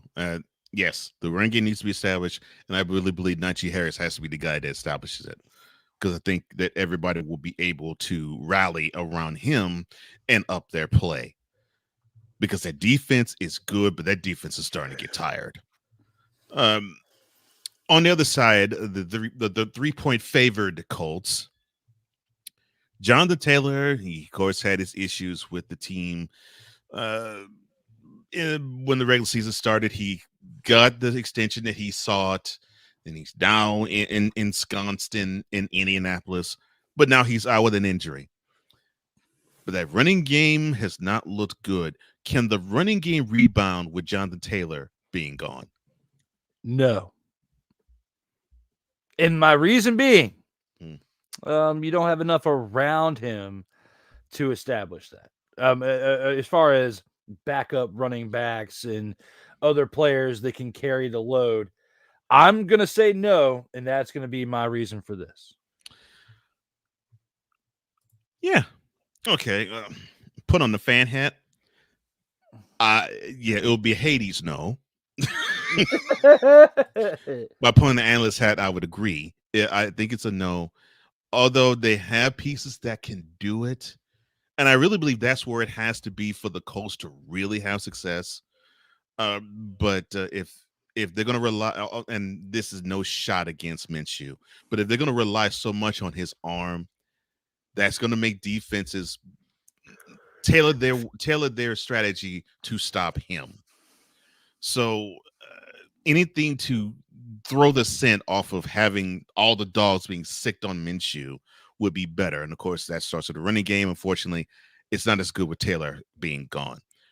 So in this game that basically serves as a playoff elimination sort of type game, who do you have in it? I think I got the Steelers winning this game, and it's going to be basically based on coaching versus coaching. Mike Tomlin's still a good coach. I feel like he can definitely out-coach the other side. And Shane Steichen's not a bad coach either with what he's done with the Colts this year. But I feel like Tomlin's going to get the upper hand on this one. He's going to get the win, unfortunately, with a guy like Mitch Trubisky. Doesn't matter. The rest of the team around him is pretty good in overall aspects, especially that defense. So I feel like to get Najee Harris going in this game, they're going to learn from this past game that you can't have Mitch Trubisky having more running yards on less carries to lead the team in rushing. So I feel like with what we talked about earlier to start this one, they're going to get Najee Harris going, and that's going to be the biggest factor in how the Steelers win this game. Yeah. Of course, the fan in me wants the Steelers to win it. I think they are going to win it simply because I think they have a little more grit than the Colts do, and I think that's what's going to win out. Too much grit. Even though this game is in Indy, the Steelers have too much grit for the Colts, and I think they can handle it. On to the next game. This is actually a Sunday game, late Sunday start, 4:25 kickoff in Orchard Park, New York, between the Cowboys at 10-3 against the Bills at 7-6. Now we have the Cowboys who are on a massive tear. They have ripped through everybody basically ever since that 42-10 thumping they took in Santa Clara against the 49ers. And now they have been doing nothing but winning. It's almost like the DJ Khaled song, and you're hearing T-Pain singing, all I do is win, win, win, no matter what. It just seems like that's what the Cowboys are doing. And it's probably what the Cowboys are playing post-game every time they play now. The problem I see with the 49ers, though, it's not in the defense. It's not in the pass rushing. It's not in the secondary. It's not with the linebacking core. It's not with the wide receivers or quarterback. It is the running game. I'm not really liking the production that Tony Pollard is giving them. So will the lack of a solid running game hurt the Cowboys, not just in this game, but in particular, but in the long run? I think it's going to affect them more towards playoff time. and maybe towards the very end with seeding. But it won't affect them getting to the playoffs because we've seen them get to the playoffs, over the past few seasons, especially, and then get exposed by the time the playoffs come around. If they'll be okay till playoff time, then they'll get exposed.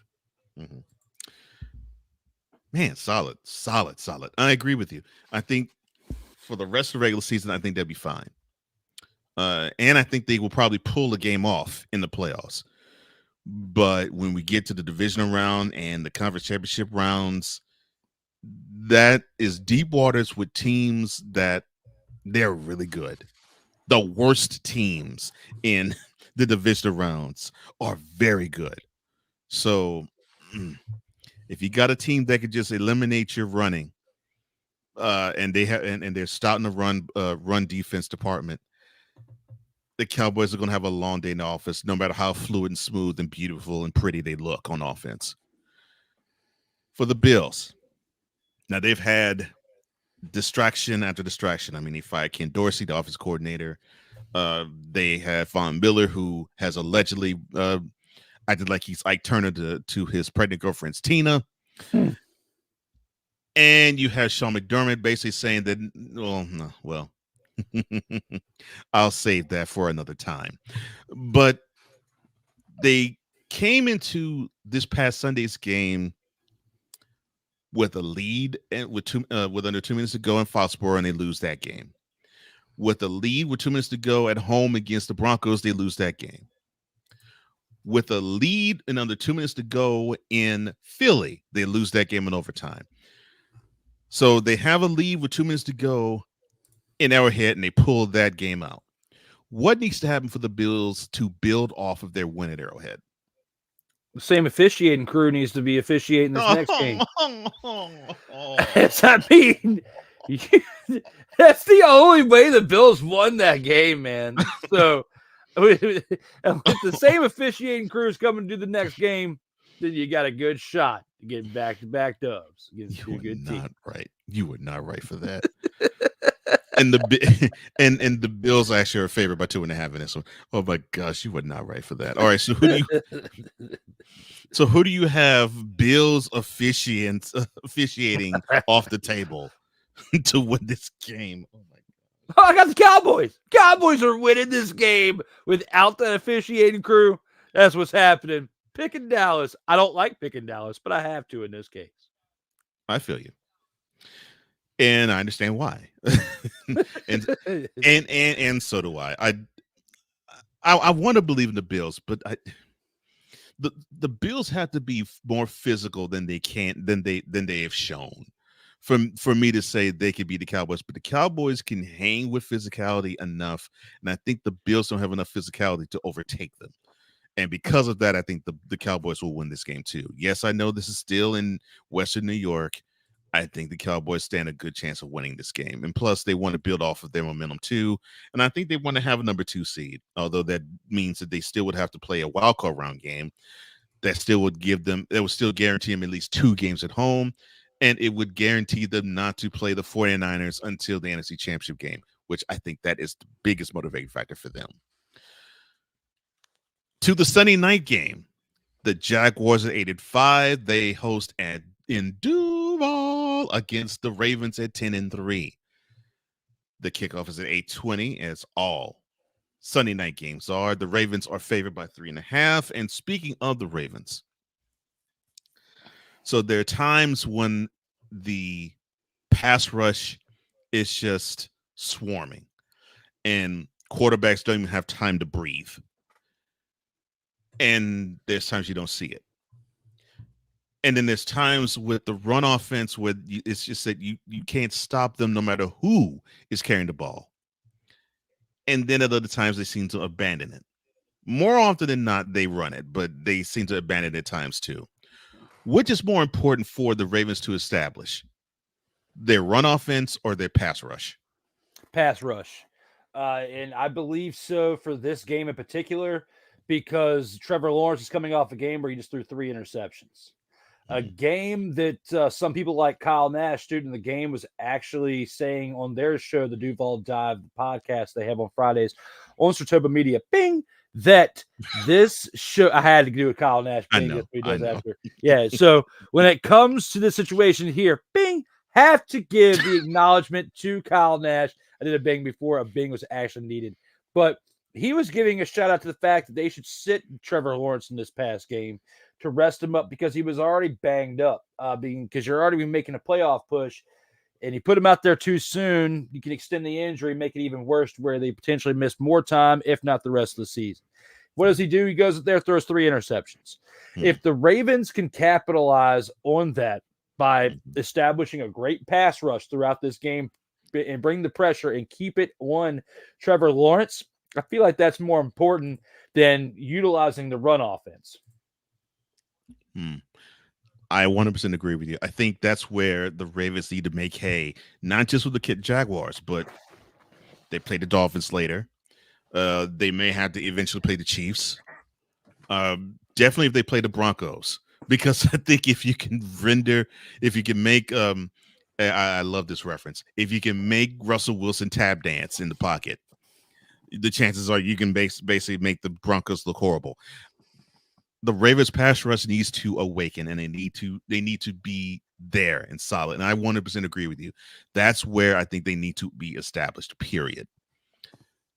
Because when they have it, everything else seems to be flowing smooth for them. Even on offense, if their pass rush is established, everything on offense, they seem to operate pretty well. On the other side of the ball, so the Jaguars earlier had a 5-game winning streak, and everything would seem to be flowing fine and flowing free and smooth.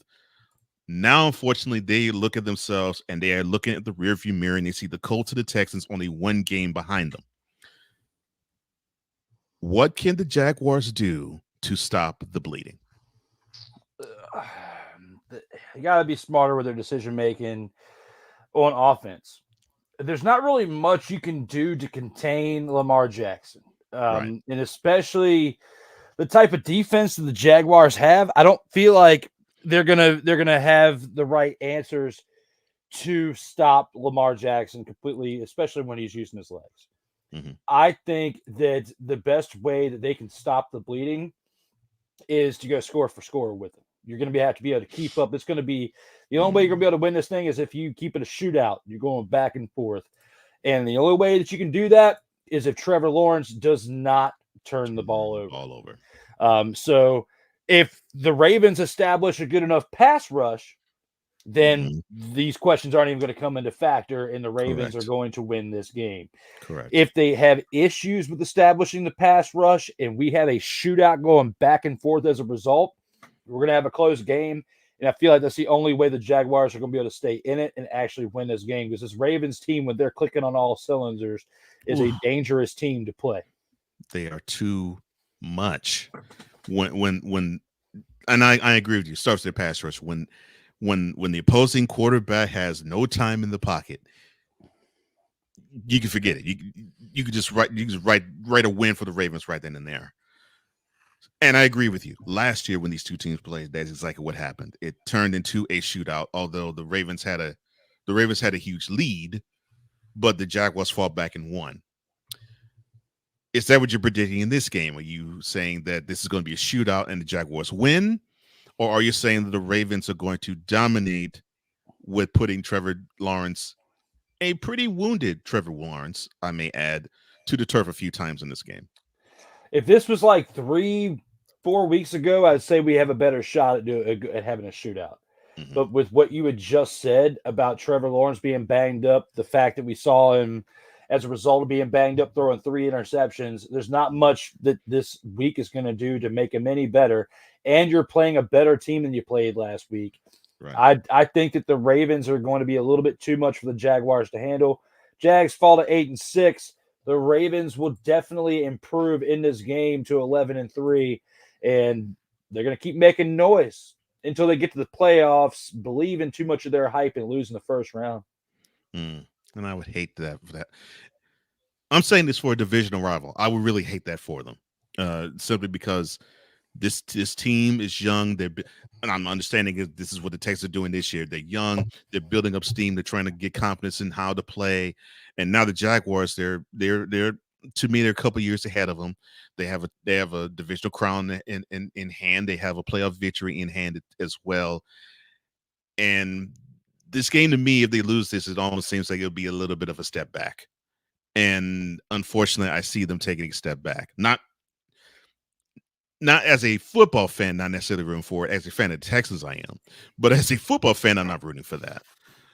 Because I want to see a good game, and I would love to see the shootout. But I mean, when they take the field, the Jaguars will have Trevor Lawrence only 13 days removed from his ankle being rolled. So, nah, I just don't see it. And it looks like Mickey agrees with us both. With the Colts, with the Steelers Colts, he says it'll be the Steelers. The Cowboys Bills, he says it's going to be the Cowboys. And for the Ravens Jags, he says the Ravens will take it. And what we'll be taking is a commercial break right now. And when we come back, somebody's going to be on the chopping block, and we're going to award a snowflake. Oh, yeah. It's going to get mighty chilly.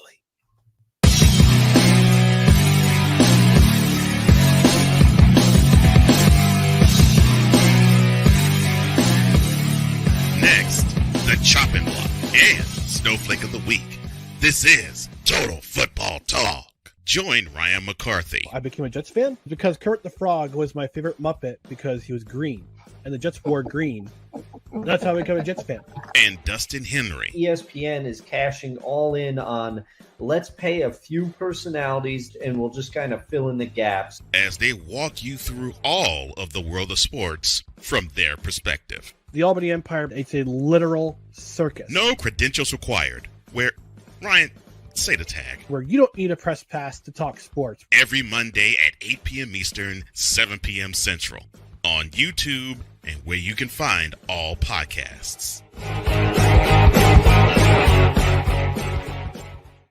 This is a BS3 Network presentation.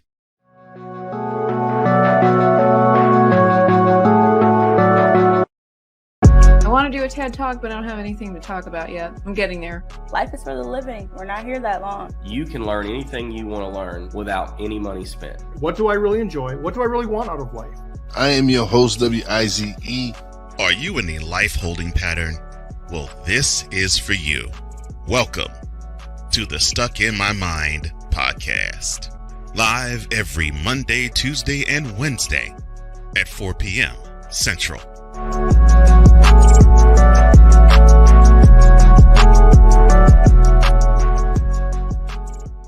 Football, and more football, you say? Well, tune in to Total Football Talk.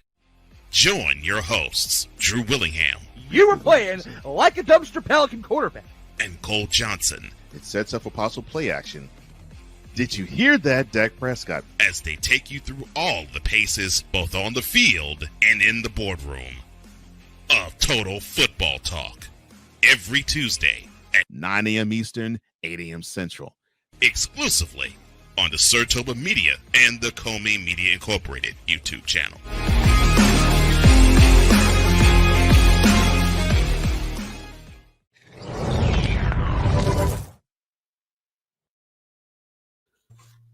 Welcome back to Total Football Talk with Drew Willingham. I am Cole Johnson, working through a couple of technical difficulties before we do continue. It won't take too long. Solid analysis, man, from you. I totally agree with you about the Ravens Jaguars game. I think the Jaguars need to make it a shootout. I agree with you there. It's the only way I feel like they can stay alive. Mm-hmm. But while Cole's figuring out the technical difficulties, I'll go ahead and use this moment to bring us some. That's right. After a 2.5 month hiatus, it is time to bring back the show that started it all for me. That being the In or Out Sports Debate is finally back.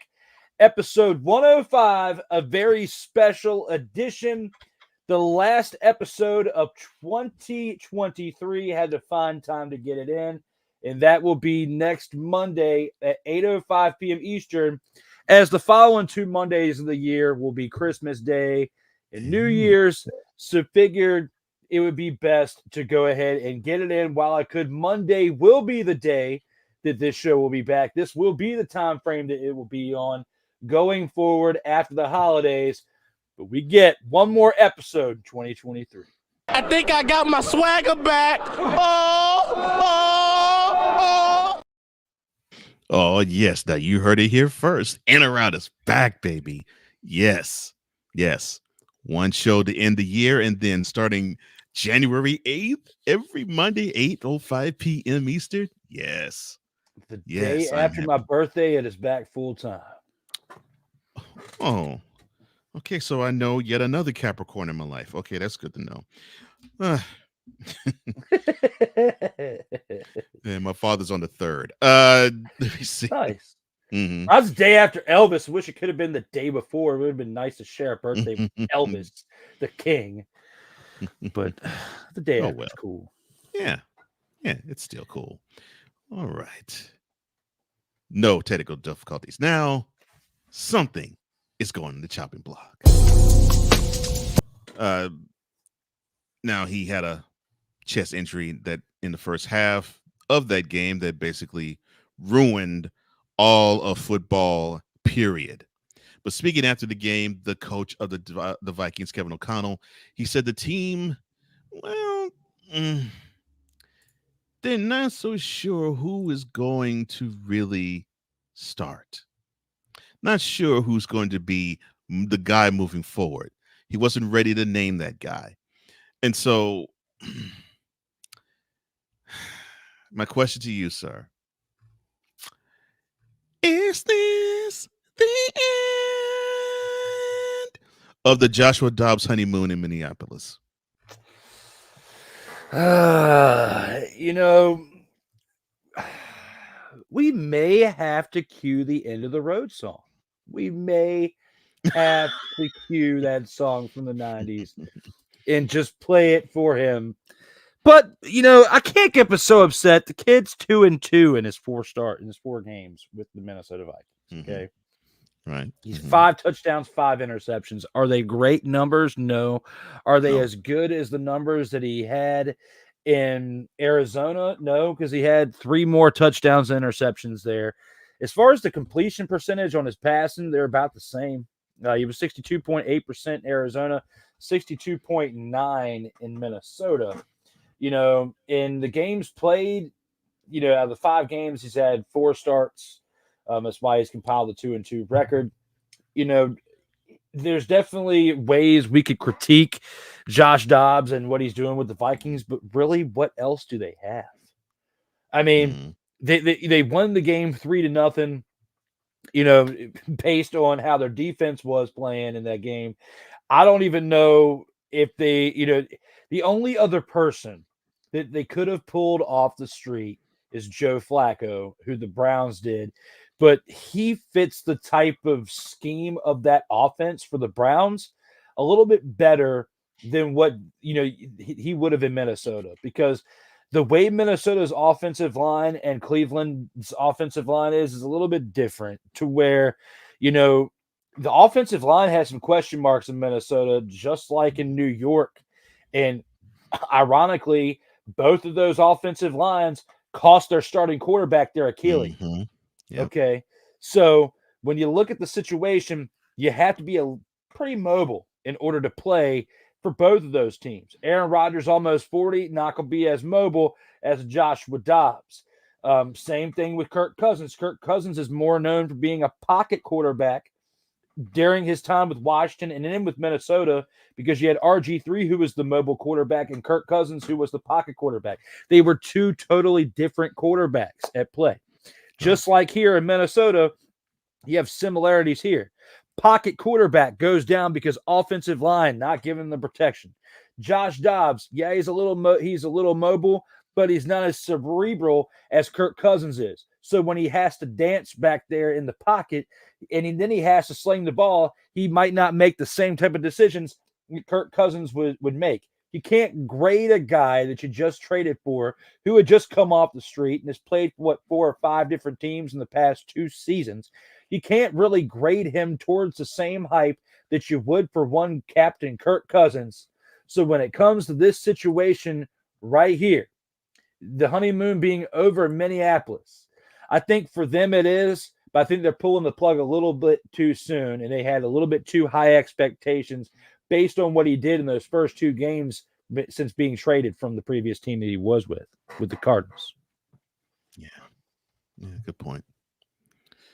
You used to be mine when the chips were down. Oh, well. When I wasn't around. Hey. Who's giving them the business? And you did just give him the business.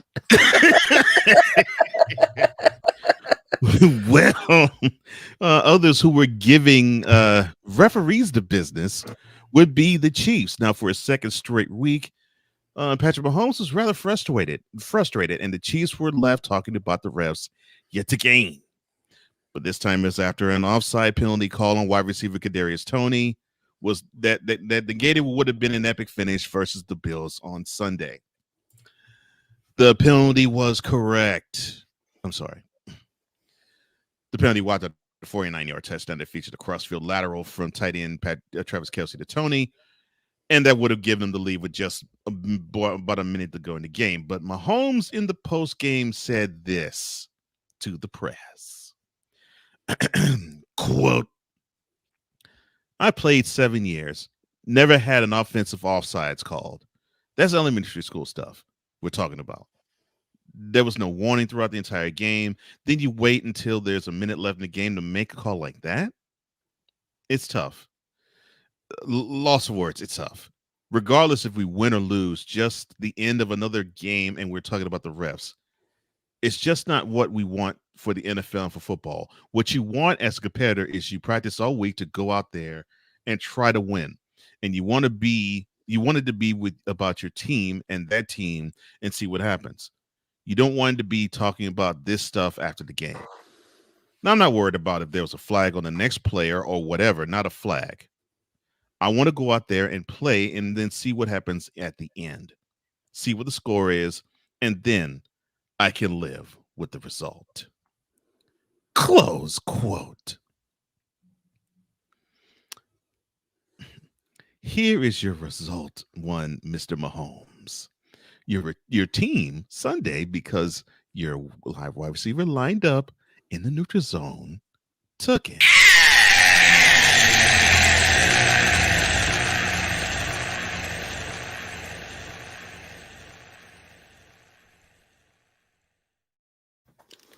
I'm sorry, that was in my spirit. I'm sorry, sir. Now, he and Andy Reid complained about officiating. Do the NFL officials need a complete overhaul? I mean, in certain cases, I feel like they should. I mean, looking at the outside of that game, looking at one of the Monday Night Football games last night, and there was a defensive call, a defensive penalty that was called for delay of game. Mm-hmm. Yeah, there was a defensive delay of game penalty called. I believe it was on the Dolphins last night. I never knew you could be a defender and be called for delay of game. Really? Wow. That's what I'm saying. So some of these off the wall calls that are being made. Now, I get your argument with Toney. Okay, I do too. But when it comes to the overall scope of the officials that are calling anywhere between 14 and 16 games per week, okay? Mm-hmm. And you think about the amount of officials that you would have to call those 14 to 16 games per week. Mm-hmm.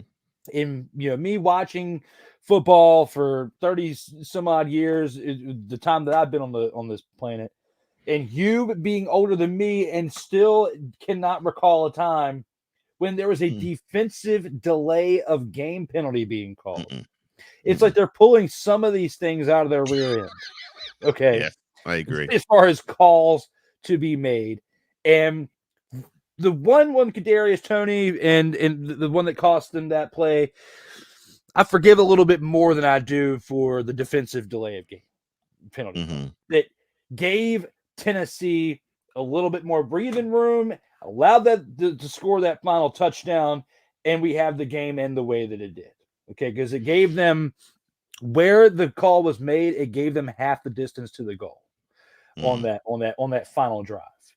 So putting the game more into the hands of the officials when it's weird, the first 58 minutes of the game, you're letting all this stuff slide because there's several arguments that could be made that there's been other moments within the first 58 minutes of the game where you could be making these calls. If you're going to let them play for 58 minutes, you might as well let them play for the other 2 minutes as well. I don't see where you have to amp things up more in the last 2 minutes if you're not willing to make the same call 20 minutes prior to that. Okay. I have no problem with some of these calls being made within the final 2 minutes as long as you're going to call it equally fair throughout the entire contest. Yeah. What that does is, and what I think people are afraid of, these officials call these calls 10, 12 other times in the game. It's going to extend the gameplay a little bit more. Well, from the fans' perspective, give us a little bit more time to watch the game. Okay. And call it right.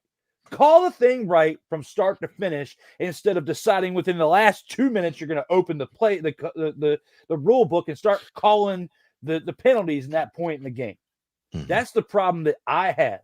So when it comes to your question here of do the NFL officials need a complete overhaul, I believe they do, or they need to at least have some type of meetings throughout the offseason and say, you guys need to get more consistent about calling these penalties throughout the entire duration of the game instead of making it happen in the last 2 minutes of the game. Because this is a game that's against competitor versus competitor, not competitor versus the refs. Okay? Because the big problem that I have off subject, and especially with what I do in the summertime, coaching, playing, whatever it's been over the past 5-6 years, baseball or whatnot. And the biggest issue I have, and especially with that, is when we're playing somebody else and the umpires is getting involved in the game to where the game's affected by the umpire and the calls they're made, whether it's ball or strike in baseball. Same thing here with football, where the calls are in the hands way too much of the officials.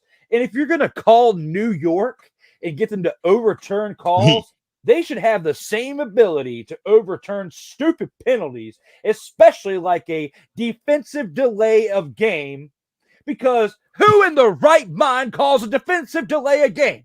You don't even see that in the game of Madden. You see everything in Madden. If you don't see it in Madden, you shouldn't see it on TV. And that's how I feel when it comes to these stupid calls by these stupid officials on any given Sunday, Monday, Thursday, and now even Saturdays. Yeah, and on the day after Thanksgiving, Friday as well. Yeah. Start on Black Friday football, Cole. Do not get me started on Black Friday football. BFF. BFF. I just thought about that. Awesome. Black Friday football. Who's your new BFF, bro? BFF the way you don't ever want to hear it. Oh, gosh. Hey. Who's giving them the business? The tush push, the brotherly shove, whatever you want to call the Eagles seemingly go to 4th and inches or even 3rd and inches play.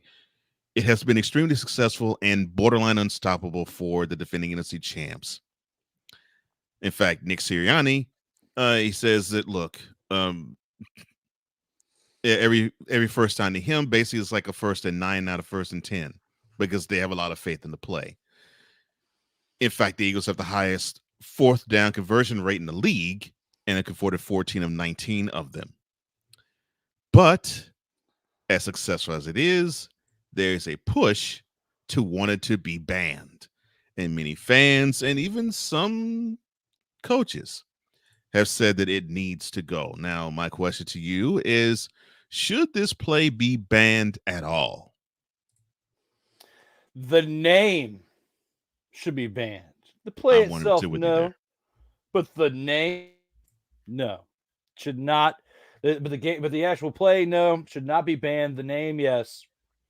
Overall, I'm not mad at it because it's helped decide several different games throughout the course of history.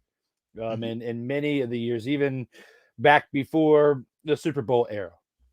This play in itself, the quarterback draw, HB dive, whatever you want to call it, right up the gut, with a little bit of help of your teammates, it's definitely been part of history. So I can't get mad at that. If you got the ability and the strength to run it and make it happen in your favor, run it. Call it something else. The brotherly shove, the tush push. I mean, it's sounding, when you call it the tush push, it sounds more like a softcore film. Okay? It doesn't sound like it should be part of the game of football or any sport. It feels like it should be part of a softcore film from the 80s or 90s. So that's my thought when it comes to the tush push, the TP. You use TP on your rear end not to get it pushed. Oh my gosh.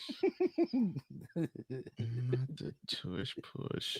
It's sounding like, oh Lord. Okay. Oh my gosh. That is shopping block. And no, it should not be banned. The name, I agree, the name should be banned, but the play, no. Find a way to stop it. Goodness gracious. Christmas, but no, this is not a Christmas theme. This is the Snowflake of the Week segment. And this is where we award the player or coach or executive or anybody affiliated with NFL being horrible. And with his Snowflake, I turn it over to Drew. I do not want to do this week, but I have to. And I definitely don't want to use the player in question that I have to. But we're going to do this.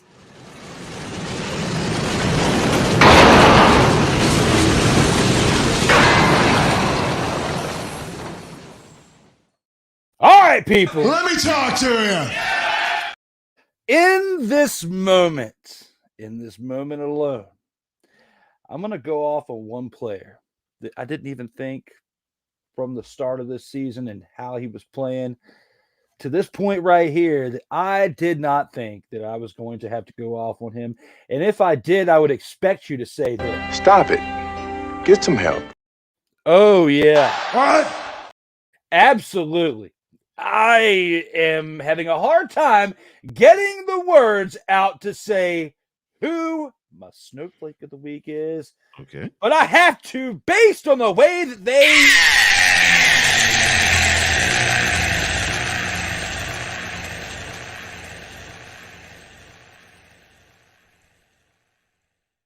You lost to a kid with the middle name Capoto! He has the middle name Capoto! And you lost to him!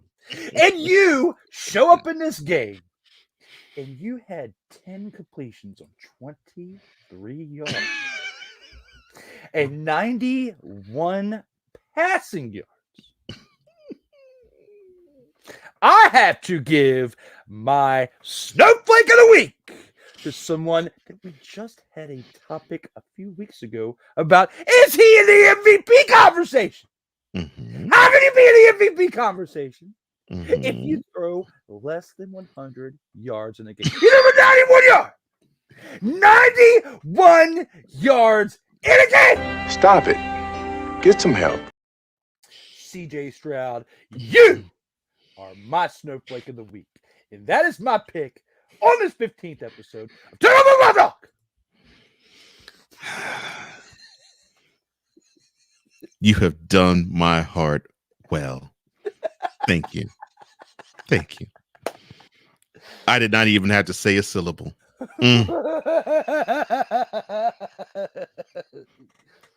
Oh my. Yeah, and memo to those who were pushing for Stroud to be MVP. You saw that Sunday. Are you putting him in MVP now? I don't think so. Like I said, the kid has to learn. Goodness gracious. Good job, brother.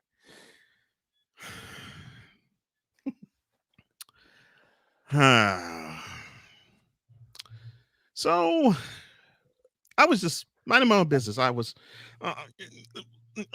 this is not the only show I do, obviously. You know, there's other shows I prepare for. And last week was a really good week because I was on other shows as a guest. And yeah, I mean, I could take it all the way off the rails and throw it at Governor Ron DeSantis, but he's not affiliated with football at all. He's not even affiliated with the NFL. But after I had to laugh with that, I saw that there was a report that was put forth to me about a talk that a coach had back in 2019, and he actually said that they should be a team, and the teamwork should be as solid as the 9/11 hijackers.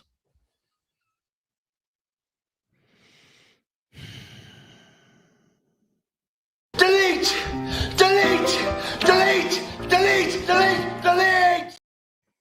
No, not the number 911. No, September 11, 2001. And he profusely apologized. Then he profusely apologized last week. But the fact that he even thought this in the first place, and he resides in the state where it happened, it makes me question his thought process altogether. And who is the guy I'm talking about? The head coach of the Buffalo Bills, Sean McDermott. Son, why? Why would that even come out your mouth? I don't even live in the state. Forget the city. I don't even live in the state of New York. And I know I shouldn't even talk to anybody. And I now manage a team myself. I would never say I want us to be a team like the hijackers were that took down the World Trade Center. Come on, Sean. You got to know better than this, son. And, there's others I could have picked. I could have chosen CJ Stroud too, but thankfully my brother took care of that. I mean, I could have awarded the whole Steelers team, but that's okay. I could have awarded both the Vikings and the Raiders, but I say, nah, I'll let that slide. Because Mr. McDermott, you don't want to ever have a team be as evil. I think that's a good way of putting it. As the teamwork of the 9/11 hijackers. So, Mr. McDermott, you definitely earned this because, son, you might even go to the Super Bowl and lose, but this will be the biggest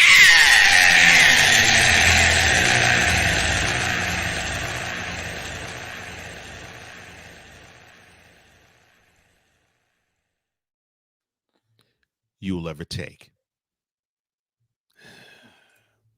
Come on, brother.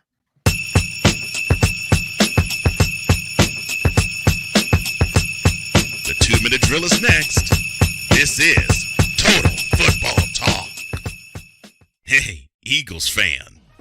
Join my man Cool McCain and a host of others as they break down every single game, every single week in an objective manner, and also from a fan's perspective as well. Remember, this cast feels just like you. Nobody likes you.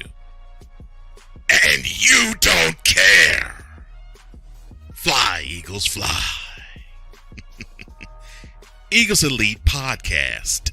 Every Wednesday at 8:30 p.m. Eastern on YouTube and other podcast outlets.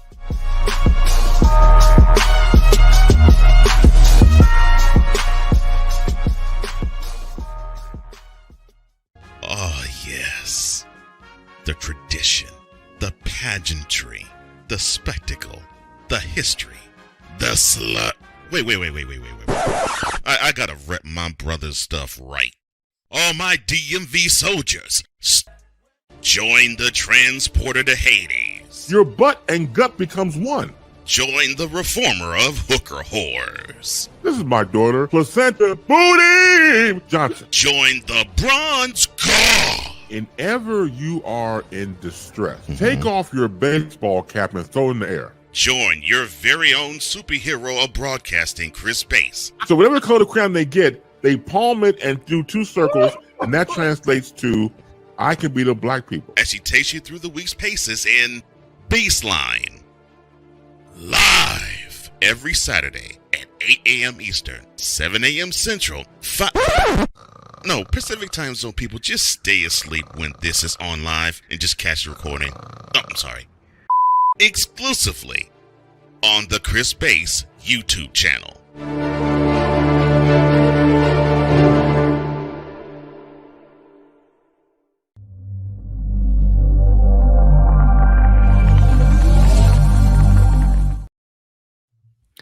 And down the stretch we come on Total Football Talk. I was thinking tying Drew's show, Commander's Gridiron Report, with Total Football Talk in my head with Drew Willingham and Cole Johnson. And yes, check that show out every Mondays, 3:05 Eastern, 2:05 Central. Yesterday he had Gandy Waller on, and the two of them with their breadth of knowledge of Commanders football, both with history and with logistics. If you're a fan of the team, you will get your money's worth with the both of them.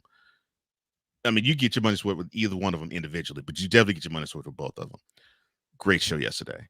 Yeah, it was like a flash in the pan of what I deal with on Tuesdays. I mean, I had a lot of fun with Candy. It was 30 minutes of greatness, but that 30 minutes of greatness doesn't come close to the 3 hours of greatness that we have on this show every Tuesday.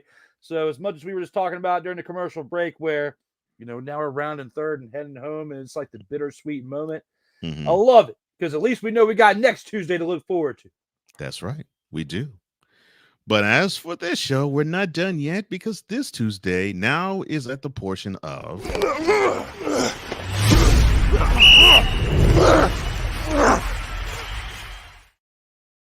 the 2-minute drill. And of course, this is where we pick the best of the rest. And join along with us in the PSF chat. And definitely join along with us, like with Mickey as well, because he's already started. He's already picked his team. Teams for every game. You do the same. And the games are in. If you're watching this on YouTube, the game is in the description below. And we will start with Thursday night's tilt. The Raiders at home at 5-8, hosting the fellow 5-8 Los Angeles Chargers. The Raiders are favored. I don't know why they even want to have them play this game. Just for this fact that this team is just a dumpster fire in the making. Who do you have, sir? I think it's going to end in a 0-0 tie. Oh, gosh. It's that bad. It might. That's the sad part. It actually might end in a 0-0 tie. I've never picked that before in my entire life, so I'm going to pick it this weekend for this game. Serious pick. I think it's going to end in a tie. Might not be 0-0. This game's going to be so bad it's going to end in a tie. Oh my gosh. I'll probably be wrong, but I kind of want to be right on this one. If I'm right, I will play the lottery next week. Oh Lord, the Raiders are favored by 3, but oh gosh, that's ridiculous. All right. To the other Saturday slate of games, the one that kicks off week 15. Oh, and before I continue, the buys are done. No more buys for the rest of the year. Everybody has had their bye weeks. So it's all 32 teams playing on the stress drive. The Vikings at 7. And speaking of stress drive, the Vikings are 7-6 in the NFC. The Bengals are 7-6 in the AFC. They match up in Cincy. The kickoff is at Saturday, 1 p.m. And the Bengals are 3.5-point favorites. Who do you have in this one, sir? Jake Browning continues to utilize the pterodactyl juice, gets it going, and will get the win in this game to improve the Bengals to 8-6. Pterodactyl juice in the making for this kid. Definitely going to get it done in this game. Pterodactyl juice. Okay. Yeah, the Bengals should win this game, but I don't know about the pterodactyl juice. But I'll just moving right along. The Lions, they are 9-4. They're licking their wounds off of that L they took at the hands of the Bears. They host the Broncos at 7-6, another 7-6 AFC team. 8:15 is the kick on Saturday night. The Lions are favored by 5. Who do you have, sir? Based on the way the Lions fell apart this past weekend and based on the way the Broncos have been coming up the past 6 weeks, I think I'm going to have to pick the Broncos this week. I may be wrong. I may be right. But based on the way these Broncos teams playing, and what I've been picking over the past month when it comes to this Broncos team, I've been completely wrong. And I'm picking the Broncos team this week because I want to be wrong. And I want the Lions to win. But based on the way the Lions played last weekend, I can't put all my money on the Lions. I have to go with the Broncos for this game. You may be right. I may be crazy. Hey, but I just might be the lunatic you're looking for. I'm sorry, my bad. Thank you, Billy Joel. Love that song, sir. I want to lean Broncos because I just think that this might actually be one of those games where the Lions just aren't getting up for it and they lose, just because they just, I think they had the air just out of their sails. But watch it get proven wrong. But I'm gonna go with the Broncos in this one. Not that I'm rooting for the Broncos. That's just so I think I'm rooting for the Lions actually. But and now we get to the Sunday 1 p.m. slate of games. The first of them being the Browns at 8-5. They host the Bears at 5-8. The Browns are favored by a field goal. Now, who do you have in this one? If Joe Flacco does not get signed off the practice squad this week. That's ridiculous. Yeah, it is. But if he doesn't get signed off the practice squad this week, they will beat the Bears and improve to 9-5. The Bears will fall to 5-9. If Joe Flacco gets signed off of the practice squad, the Browns will still win the game against the Bears and improve to 9 wins. That's my pick. The Browns will win this game. So the Browns will win the game either way. Okay, gotcha. Absolutely. Oh yeah, okay, fine. I'll say the Browns too. Why not? I just don't have the faith in Bears. I don't know if they could put two winning performances in a row. The Packers 7-6. I'm sorry, 6-7. My bad. They are 6-7. They are hosting the fellow 6-7 Buccaneers, two teams that are fighting for the 7th seed, and the Buccaneers are also fighting to hold on to the NFC South lead. The Packers are 3.5-point faves. Who do you have in this one, sir? The way they played this past weekend, I would want to take the Tampa Bay's team name, take a B out of there, and put an F. Is how I'd want to play, and that's what I want to call them right now. But unfortunately, we are on the air, and I cannot call them that name. But I want to. And that's how I feel like they're going to play this weekend, with an F in front of the B, silent B, as they will be playing the Green Bay Packers. Now, Packers lost to a Tony Don't Call Me Tommy DeVito-led team last night. So they're a little suspect. And that could be just enough suspect for the Tampa Bay minus the B plus an F to come in here and take the win against the Packers. But you're going to be at Lambeau Field. They're going to have something to prove. The Green Bay Packers have a little bit more playoff hopes as far as a type of team that can go into the playoffs and make some noise. I think the Green Bay Packers get this win at home this weekend. I agree. I don't really have much hope in the Buccaneers on the road. Now they might surprise me, but I want to see a better performance out of that offense, because I think that defense is left out to dry too many times from that offense not performing the way they should. But yeah, I think the Packers will take it. Another Sunday 1 p.m. kick. The Titans at 5-8. They host the Texans at 7-6. The Titans are favored by 2.5. And I am royally upset because I will be seeing the Titans don the Oilers uniform a second time this year. And those chumps don't deserve to wear that uniform. I'm sorry. I mean, since it's close to home, are you going to actually go in person and watch the game? You're going to be off. You won't have to work the next day. Yeah, you're right.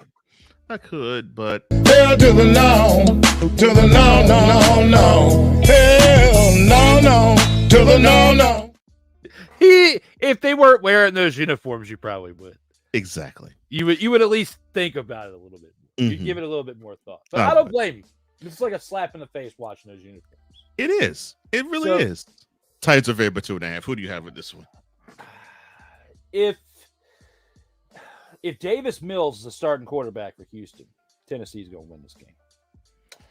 If CJ Stroud starts this game healthily, then the Texans will win this. Texans will win it. If the Texans start CJ Stroud with question marks and red flags above him based on the lingering effects from this past weekend, you're going to lose the game. So the only way the Texans win this game is if CJ Stroud bounces back with no lingering effects and the entire team plays around him to where he doesn't have to make big extended plays throughout the game, to where he can just play the quarterback position and that's it. And not having to extend the plays with his legs or dance around or whatnot. If the entire team plays around him, you have to have CJ Stroud in the game, and you have to have the entire team clicking on all cylinders on both sides of the ball. That way, the Texans will get the win. But if there's any question at the quarterback position, and the Titans show up like they did last night, the Titans are going to win that game. And based on what I saw last night, and the lingering effects from CJ Stroud, until I have some type of confirmation later in the week, if it's right now on Tuesday, I'm sorry, Cole, but I got to pick the Titans. Well, of course, I'm rooting for the Texans to win, obviously. But to show you that I am unbiased, I actually think the Titans are going to win it. I actually think the Titans are going to win this game because I don't think CJ Stroud will be 100%. I really don't. And Davis Mills, I got a chance to see 2 years of work with him. That team does not respond to him at all on the center. And could they pull a victory out of their hat? Of course. And could they do it without CJ Stroud? Of course. However, I don't think they are. And then double that with a team now motivated because they actually beat one of the top 3 seeds in the AFC. In a game that they had no rights winning. They were down 14 with 3 minutes to go, and they win the game before it goes to overtime. That normally is like a rocket booster for a team. So actually, I'm going to be picking the Titans to win this game too. Hurts horribly, but yes. Again, to show that I am not a biased guy. Yeah. Mickey says he has the Viking. I'm sorry, he has the he has the Vikings, he has the Raiders, he has the Broncos, he has the Bears, he has the Bucks, and in the game that we just said, he says he has the Texans. Well, thank you. I'm glad. I hope you're right. Than I do. Yeah, I hope you're right too. I hope you're right, but I just have to go based on what we have as the information as of right now. And I agree with you, and that's how I'm doing it.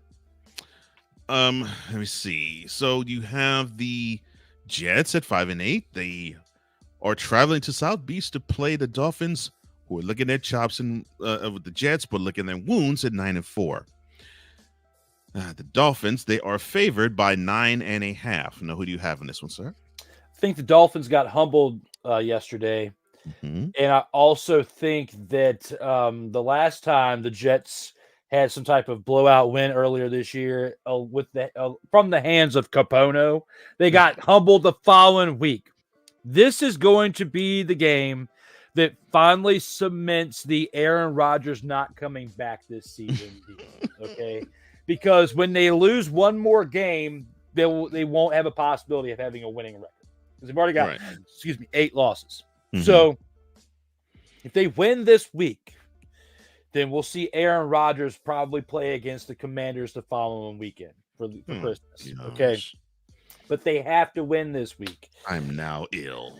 The only way the Dolphins lose this game against the Jets is if Tyreek Hill's injury to his ankle is lingering on a little bit too long and they have to sit him this game, because the entire identity of Miami's offense is in question when he's not in the game.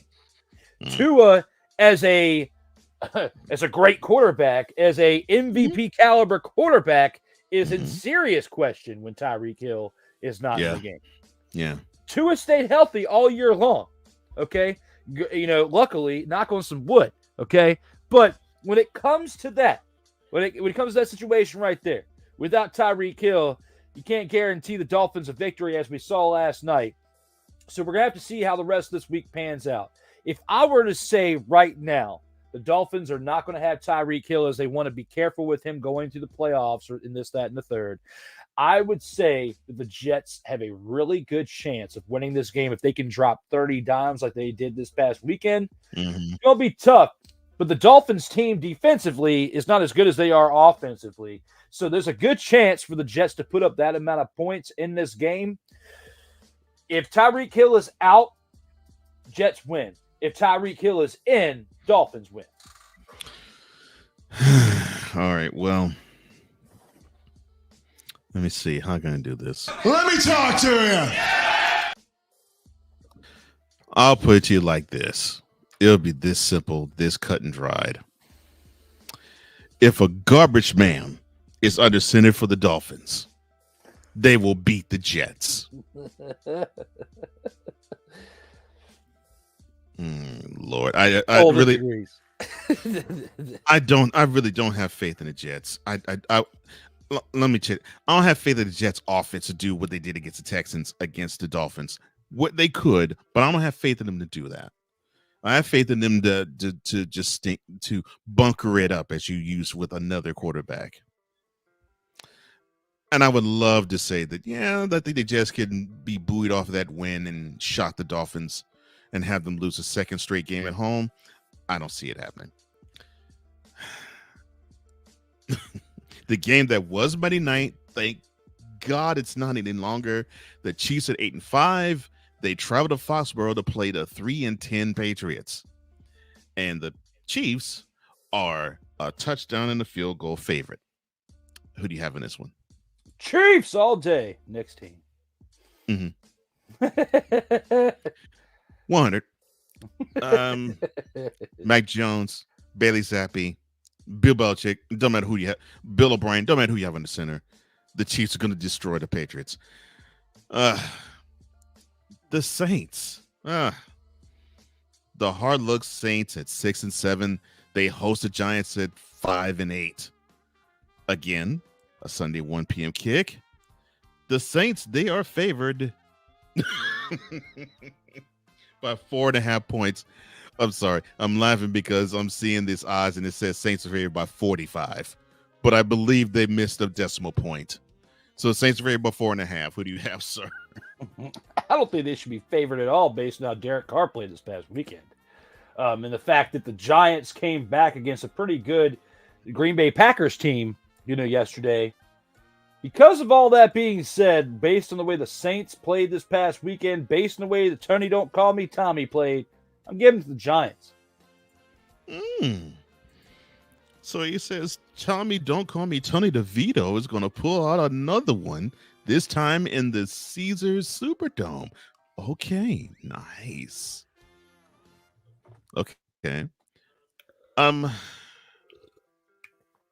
What the hey? I'll be contrarian. I guess I'll go with the Saints, but I would be surprised if the Giants win it, though. I would not be surprised at all. And the last of the 1 p.m. Sunday slate, the Carolina Panthers at an abysmal 1-12, which has Chicago ones happy because they own the number 1 overall pick because of the Panthers giving them that pick. They are hosting the Falcons, who are 6-7, and they're trying to chase the Bucks and hold off the Saints for the NFC South supremacy title. The Falcons are favored by a field goal. Who do you have? I don't even know how they're only up by a field goal over a team that's only got one win all year. That goes to show how bad the Falcons are. Yes. But with that being said, I got to give the win to Artie Smith and the Falcons. They're going to get this win. It may be ugly, but they're going to win over the Panthers and move it up to 7-7 for the record. Yeah, I don't see what the Panthers can do against them. This should be the Falcons. This game should not even be. It probably will be competitive, but it's probably not going to be. Sunday 4:05, the Rams at 6-7. Hard luck, tough loss to the Ravens. They host the Commanders, your beloved Commanders, Drew, at 4-9. The Commanders are 6.5 road underdogs. Who do you have, sir? I feel like of the remaining 4 games on the Commanders' schedule, this is their best chance to get a win out of the 4 teams, but I don't think that they will. The Rams, with the 3-game winning streak up until this past weekend when they lost to the Ravens, they proved to the Ravens that they are a playoff contender, or at least to make the playoffs, and I don't think anything changes. The Commanders have fallen apart. They will lose this game to the Rams in LA. The Rams will move back to a 500 record, and the Commanders will slip to their 10th loss of the season. Not because I hate the Commanders. I agree with you because that's a great assessment.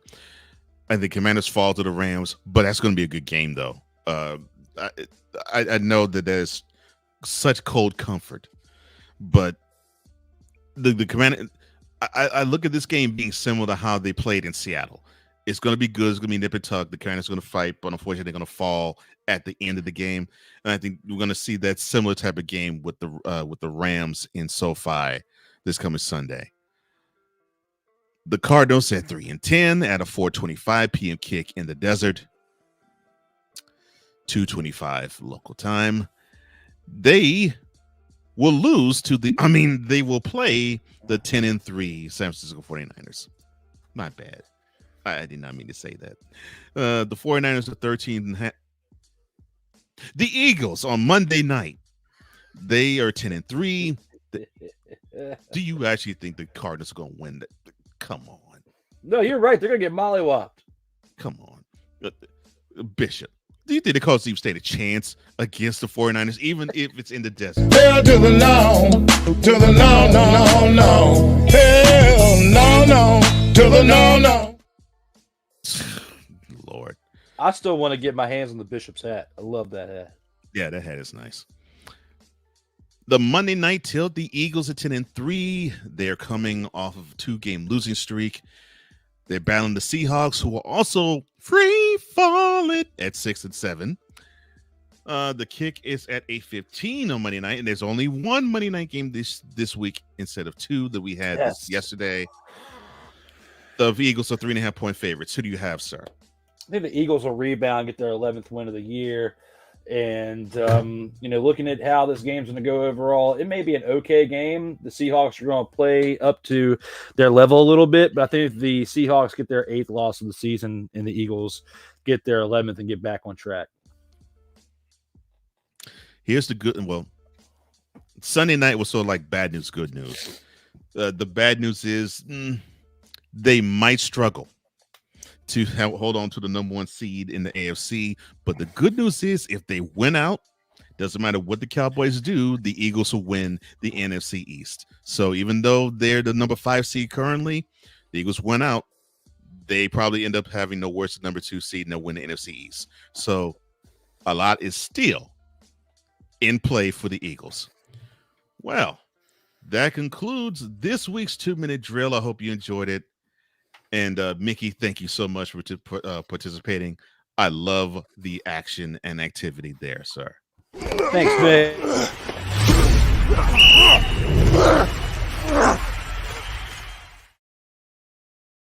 Total Football Talk. As long as it's one. Oh, that's great. I love it. I hope it actually has recording. Listening to it.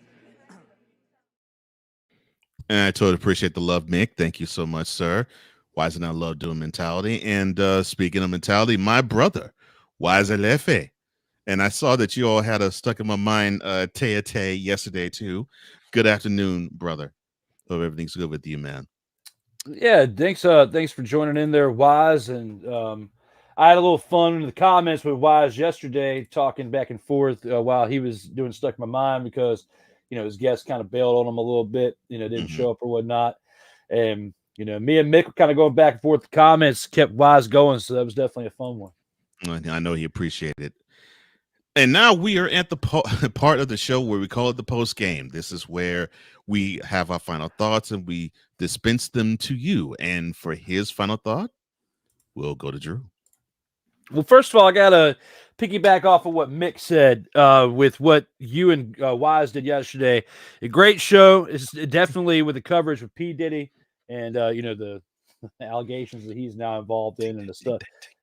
Yes. So you guys definitely brought the fire and the entertainment. And, of course, a lot of censorship for Wise El Jefe, as always, because I know when it comes to censoring stuff, because I got to do the same thing for D. Willie in the evening, you definitely got to put a little extra work in that editing. So Cole definitely crushed it, as always. And another great episode from you guys. Definitely love watching it. Thank you. Thank you. You're welcome. When it comes to football this week, there's not much more that Cole and I can break down when it comes to the game of football, or at least on my end. I was just glad not have to watch the Commanders this past weekend, just to be honest. Didn't have to watch it, and it made me feel a little bit more refreshed.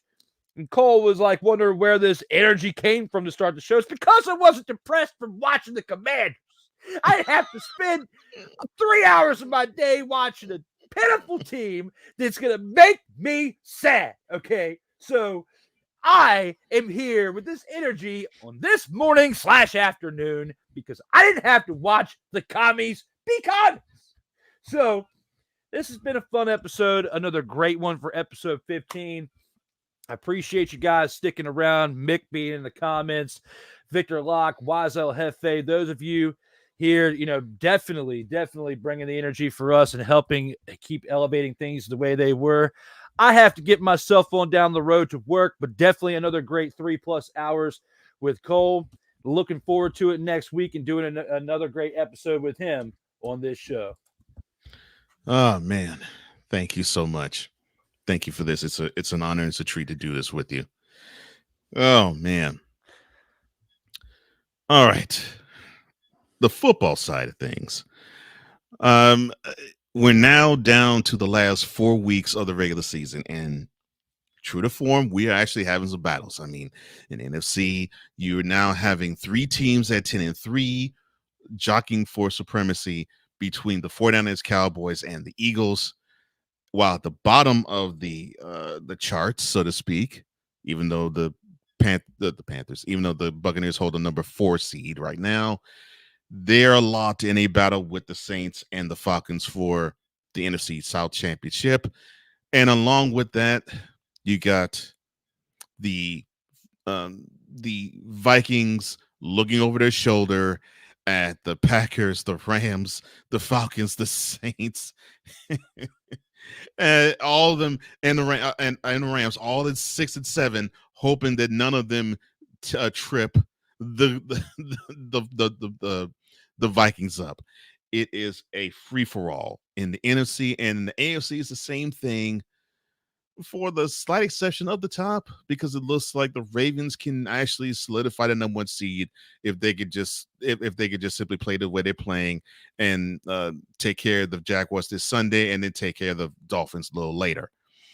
But the 6th and the 7th seed of the AFC may have to come down to the final week of the season between the Steelers, the Colts, the Texans, the Broncos, the Bills, and I keep thinking I'm forgetting another team. All of them are tied at 7 and 6, but the Steelers and the Colts, they have the strongest conference record of all of them. And they play off, as we have said earlier. They play actually the early Saturday kick, so it's exciting. We're now down to we're getting an understanding of who's going to be that team, who's going to be who's going to have that run, and I love it. I love it. For the off the football stuff, Wyatt says he appreciates Mick and D. Willie for holding him down yesterday. And look, I totally appreciate this. I appreciate the platform. I appreciate what you all bring, the energy that you give us, the energy you even give me. And This is a love that I didn't think I would actually have the ability to elocute like this until now. And when I had this conversation with Drew of actually coming with a football program and this unearthed, man, I didn't think it was going to be the way it is. But now 15 weeks later, look at where we are. And it is an absolute joy. And it's great. It's great to hear your colleagues say, I look forward to this day of the week because of you. And that is what I really do treasure. So to all of you, thank you. And to the NFL, thank you. Even with the refs just screwing things up the way they are, we appreciate all that you do. And here's to Christmas, New Year's, and the Sunday after New Year's, when we actually try to find out who's going to be the last game of the season, who's going to go in, and who's going to stay out of the playoffs. Thank you. As long as it's one. Oh, it's great. I love it. I hope it actually is recording. Listening to it. Anything for the Total Football Talk audience before we let them go, sir? Hey, thank you as always, guys, for tuning in. And Wise, not a problem with the help on holding it down. I definitely heard Cole in the background as I was getting some things together. Sorry, guys, I was like jumping off for a second, jump back on because I'm like getting ready to hit the road and head to work. But as Cole just stated, Tuesday, one of my favorite days of the week. Like as far as podcasting days and performance days, this is my favorite day. Wise and I talked about yesterday, he feels the same way about Fridays. That's the day that you guys get up and do mentality. So the centerpiece is you, bro. Just the energy that you bring, the preparation you do.